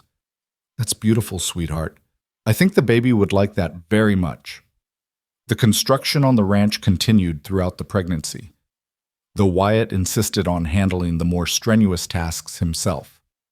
The addition to the cabin was completed by late summer, 2 comfortable rooms with real windows and wooden floors, ready to welcome anyone who needed a place to stay. They had already hosted their first guest, a young widow named Martha, who had arrived in Ridgecrest with nothing but the clothes on her back and a desperate hope for a better life. Martha stayed for 3 months, helping around the ranch while she recovered from the trauma of her past. When she finally left, it was with a job at the general store, a room at the boarding house, and a new sense of hope that Tessa recognized because she had felt it herself not so long ago. "How can I ever thank you?" Martha asked on her last day, tears streaming down her face. "You can pay it forward," Tessa said simply. "Someday, when you're in a position to help someone else, do it. That's all the thanks we need." It was the first of many such stories. Word spread through the territory about the ranch that took in stranded women, and slowly, steadily, others found their way to their door. Some stayed only a few days. Others stayed for months. Each one left stronger than she had arrived, carrying with her the knowledge that she was not alone in the world. Not everyone in town approved. There were whispers about that lorn woman and her home for fallen ladies. Some of the more conservative church members expressed concern to Pastor Williams about the moral character of the women being helped. Pastor Williams, to his eternal credit, shut down such talk with a firmness that surprised everyone who knew his gentle nature. "The gospel tells us to care for the least of these," he said in a sermon that became the talk of the town. "It does not say to care only for those who meet our standards of respectability. It does not say to turn away the desperate because they might make us uncomfortable. It says to love one another, and that is exactly what the Lorne family is doing." After that, the criticism quieted, though it never entirely disappeared. Tessa didn't care. She had learned through hard experience that you couldn't please everyone. All you could do was live according to your own conscience and let others think what they would. And her conscience was clear. The baby came on a cold October night, when the first snow of the season was just beginning to dust the mountains. Tessa had been feeling the pain since noon, but she had kept quiet about it, not wanting to alarm anyone until she was sure. By sunset, she was sure. "Wyatt," she said, her voice strained but calm, "I think it's time to send for the doctor." What followed were the longest, most terrifying, most exhilarating hours of Tessa's life. The pain was worse than anything she had ever experienced, waves of agony that seemed to go on forever, leaving her gasping and sweating and clutching Wyatt's hand so hard she was afraid she might break his fingers. But Wyatt never flinched. He stayed by her side through every contraction, whispering words of encouragement, reminding her to breathe, telling her over and over how much he loved her. "You're doing so well," he said, his voice rough with emotion. "You're so strong. I'm so proud of you." "I don't feel strong," Tessa gasped between contractions. "I feel like I'm dying." "You're not dying. You're bringing life into the world. That's the bravest thing anyone can do." The twins had been sent to the Williams house for the night, but Lily had insisted on leaving something behind. A small drawing of the family with a blank space next to Tessa where the new baby would go. "So the baby knows we're waiting for them," she had explained. Tessa looked at that drawing through the long hours of labor, drawing strength from it, from the love it represented, from the family that was waiting on the other side of this pain. And then, just as dawn was breaking over the mountains, it was over. A cry split the air, thin and reedy at first, then growing stronger, filling the room with the sound of new life. "It's a boy," the doctor announced, placing the squalling infant in Tessa's arms. A healthy baby boy. Tessa looked down at her son, at his red, wrinkled face, his tiny fists waving in the air, his eyes squeezed shut against the brightness of the world, and felt something break open in her chest. She had thought she knew what love was. She had loved her mother, her father. She had loved Wyatt, fiercely and completely. She had loved Emma and Lily with every fiber of her being, but this was something different, something primal, a love so deep and so absolute that it seemed to rearrange the very atoms of her being. "Hello, little one," she whispered, tears streaming down her face. "I'm your mama, and I'm going to love you forever." Wyatt was crying too, not bothering to hide it this time, not caring who saw. He reached out a trembling hand to touch his son's cheek, and the baby turned toward the touch, instinctively seeking the warmth. "He's perfect," Wyatt breathed. "Tessa, he's absolutely perfect." "He looks like you," Tessa said. "Same eyes, same chin." "Poor kid." She laughed, a sound that was half sob, half joy, and pulled Wyatt down to kiss her. "We did it," she said. "We made a person." "We made a family," Wyatt corrected. "A real, complete family." They named him Samuel William Lorne, after both of their fathers. It was a strong name, a good name, a name that carried the weight of history and the promise of the future. When the twins came to meet their new brother, their reactions were exactly what Tessa had expected. Emma was enchanted, hovering over the cradle and chattering nonstop about all the things she was going to teach him: how to ride a horse, how to climb trees, how to properly appreciate Sir Whiskers McFluffington, who was now an elderly cat with more gray in his fur than orange. "He's so tiny," Emma exclaimed. "Was I ever that tiny? I don't think I was ever that tiny. He's like a doll, but he's real. Can I hold him?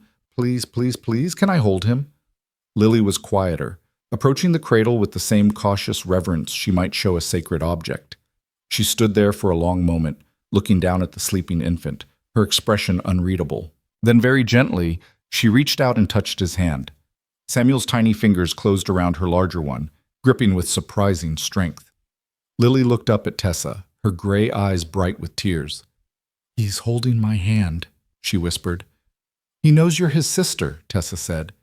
"He knows you're going to take care of him." "I will," Lily said fiercely. "I'll take care of him forever. I promise." And watching her stepdaughter, her daughter, because that's what Lily was now, in every way that mattered, make that vow, Tessa felt her heart overflow with a gratitude so intense it was almost painful. A year ago, she had been alone, abandoned, hopeless, ready to walk away from life itself. Now she had everything: a husband who loved her, 3 beautiful children, a home, a community, a purpose. It was more than she had ever dared to dream, and she would never, ever take it for granted. The years that followed were not easy ones. Life on the frontier never was. There were droughts and storms, sickness and struggle, moments when it seemed like the world was conspiring against them. But there were also joys beyond counting: Samuel's first steps, his first words, his first day of school. Emma's growing beauty and fierce independence, her determination to be the first female rancher in Colorado history. Lily's quiet transformation from a wounded child into a confident young woman, her gift for teaching leading her to start a small school in the church basement. The ranch prospered, growing from a struggling homestead into something that could genuinely be called successful. They never became rich, that wasn't what they were aiming for, but they achieved something better. Stability, security, the knowledge that they had built something that would last, and the refuge they had dreamed of building became a reality. Over the years, dozens of women passed through their doors, some staying for days, some for months, some forever. Each one added something to the tapestry of their lives, and each one left carrying a piece of the Lorne family's love with her. On the 10th anniversary of her arrival in Colorado, Tessa stood on the porch of the cabin, now expanded into a proper house, and watched the sun set over the mountains. The same mountains she had seen that first day, when everything was falling apart. The same view that had witnessed her despair, her hope, her transformation. So much had changed, so much had stayed the same. Deep thoughts? She turned to find Wyatt behind her, gray threading through his hair now, laugh lines creasing his weathered face. Still the most handsome man she had ever known. "Just remembering," she said. 10 years ago today, I stepped off a train into what I thought was going to be my worst nightmare. And instead, I found you." She moved into his arms, resting her head against his chest. I found this family. I found home. They stood together in comfortable silence, watching the sky turn from gold to pink to purple. Any regrets? Wyatt asked. Tessa thought about the question seriously. She thought about everything she had given up, her life in Ohio, her dreams of stability, her careful plans for a practical future. She thought about the fear and the pain and the uncertainty she had endured. She thought about the scars she still carried, invisible but present, reminders of the woman she had been before. Not one, she said firmly. Not a single one. From inside the house came the sounds of their family. Emma arguing with her father about something or other, Lily reading aloud to Samuel, the clatter of dishes being set for dinner. The sounds of life, of love, of home. Tessa smiled and turned to go inside.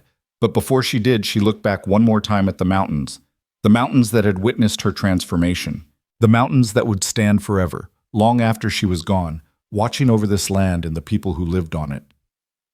Thank you, she thought, to God, to fate, to whatever force had guided her steps to this place. Thank you for not giving up on me. Thank you for showing me what was possible. Then she went inside to join her family, closing the door softly behind her. 15 years after Tessa Alden had stepped off a train in Ridgecrest, Colorado, the town gathered to honor the woman who had changed so many lives. The occasion was the dedication of a new building, a proper refuge for women in need, built with donations from the community and beyond. It stood at the edge of town, a handsome structure of local stone with real glass windows and a welcoming porch, large enough to house a dozen women at a time. They were calling it the Sarah Rose House. Sarah, for the woman whose legacy had made it possible. Rose, for the woman who had built on that legacy and made it grow. Tessa stood before the gathered crowd, her family arrayed behind her, Wyatt, still strong and steady despite the gray in his hair. Emma, now 21 and engaged to a young rancher from the next county. Lily, 19 and teaching at the school she had helped establish. Samuel, 10 years old and already showing his father's quiet determination. And others, too. Martha, who had been their first guest and was now one of the most successful businesswomen in town. Jenny, who had become like a sister to Tessa over the years. Mrs. Williams, older now but still running the church ladies' sewing circle with an iron fist. Dozens of faces, familiar and beloved, all gathered to celebrate what they had built together. Even Adelaide Marin had come, traveling from Denver for the occasion. She was elderly now, her silver hair pure white, but her eyes were still sharp and her spine still straight. She had become an unlikely friend over the years, her financial support making much of their work possible. When I gave you that wedding gift, Adelaide had said once, I had no idea you would do something like this with it. I thought you would save the ranch, live a comfortable life, and that would be the end of it. Would you have preferred that? Tessa asked. Adelaide smiled, a rare, genuine smile that transformed her severe face. No, she said, I would not have preferred that at all. Now standing before the Sarah Rose house with the autumn sun warming her face, Tessa tried to find the words to express what this moment meant. 20 years ago, she began, her voice carrying across the quiet crowd, I was a woman with no hope. I had traveled 1,800 miles to start a new life, only to have that life snatched away from me before it could begin. I stood on a train platform, alone and afraid, ready to give up on everything. She paused, her eyes finding Wyatt in the crowd. And then a cowboy walked up to me and said 6 words that changed everything. My twins need a mother. He didn't know me, had no reason to trust me or help me. But he did it anyway because that's the kind of man he is. The kind of man who sees someone in need and reaches out his hand. She felt tears prick at her eyes, but didn't try to stop them. That's what this house represents. It's not about charity or pity or making ourselves feel good. It's about reaching out our hands to people who need help. It's about seeing someone at their lowest moment and saying, you're not alone. You don't have to face this by yourself. There's another way. She turned to look at the building behind her, the solid stone walls, the welcoming windows, the name carved above the door. Sarah Lorne never got to see this place, Tessa continued.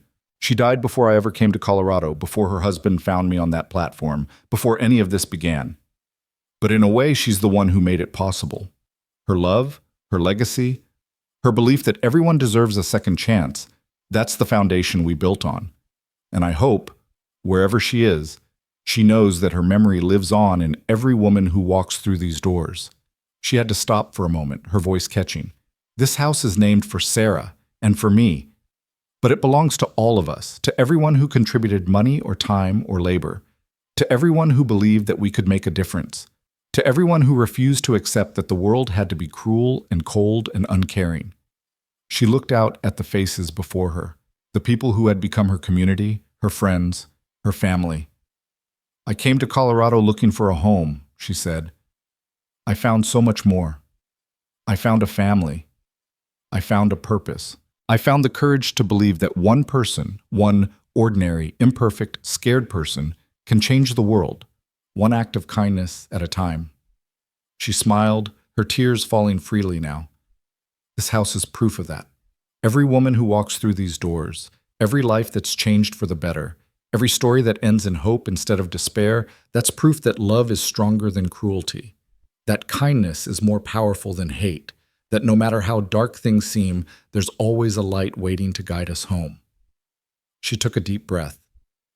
So let's keep reaching out our hands. Let's keep being the light for someone who's lost in the darkness. Let's keep building a world where no one has to face their worst moment alone. She stepped back, her speech finished, and the crowd erupted in applause. Wyatt was at her side immediately, pulling her into his arms, not caring who saw. That was beautiful, he murmured against her hair. It was the truth, she said, just the truth. Around them, people were beginning to move toward the house, eager to see the inside, to celebrate the beginning of this new chapter. But Tessa and Wyatt stayed where they were for a moment longer, holding each other, letting the weight of the moment settle over them. Do you remember what I told you that night on the porch? Wyatt asked. The night I told you I loved you? I remember everything about that night. I told you we'd face every sunrise together. Tessa pulled back to look at him. This man who had saved her, who had loved her, who had given her everything she had ever wanted and more. And we have, she said. Every single one. And we will keep facing them, he said, for as long as we're given. Together. She kissed him then, soft and sweet, not caring that their children were probably watching and making disgusted faces, not caring about anything except this moment, this man, this life they had built. 20 years ago, she had been rejected at a train station, left behind by a man who saw no value in her. Now she stood at the center of a community she had helped create, surrounded by people who loved her, having accomplished more than she had ever dared to dream. She had come to Colorado looking for survival. She had found something so much better.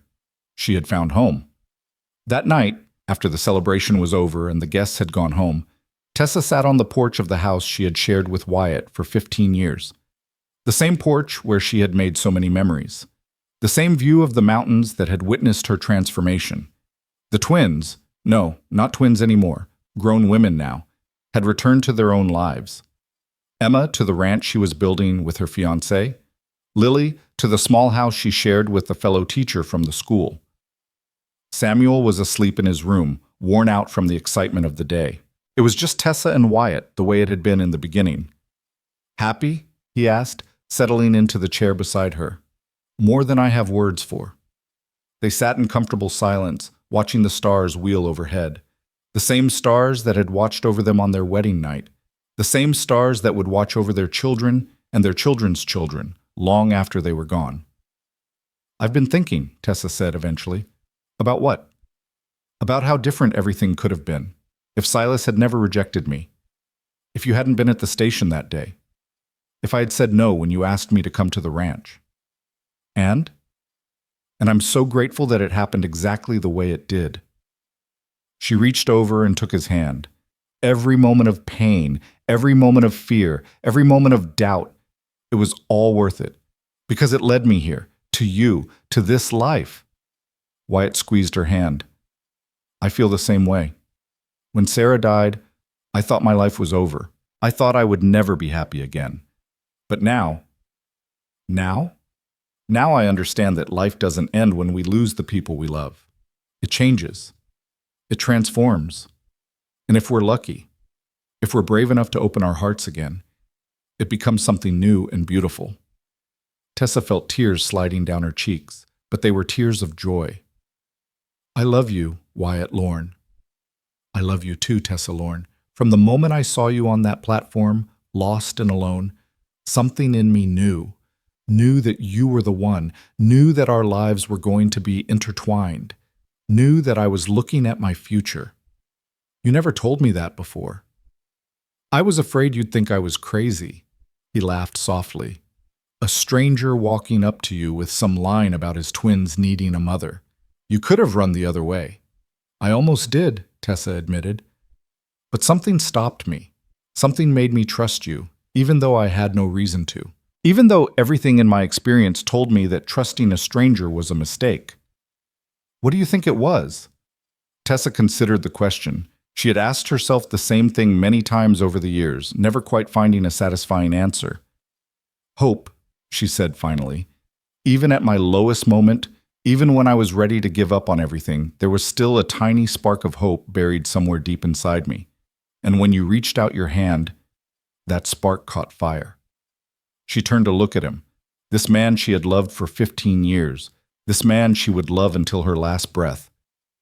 You gave me back my hope, Wyatt. That's the greatest gift anyone has ever given me. He pulled her close, and they sat together on the porch, watching the stars, listening to the sounds of the night, feeling the peace of a life well lived.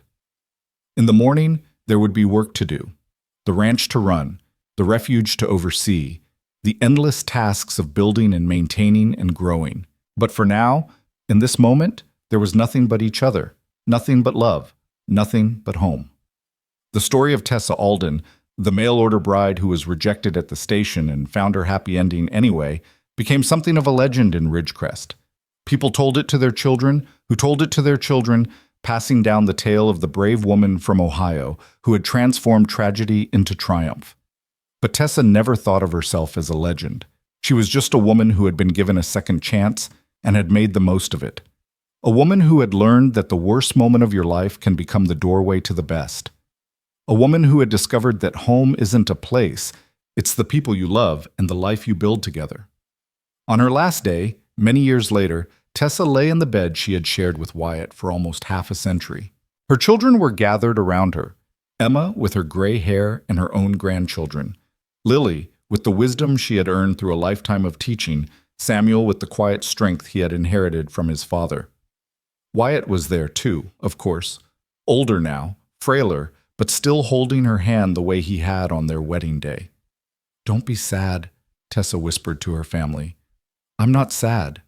I'm grateful. So incredibly grateful for every moment I was given.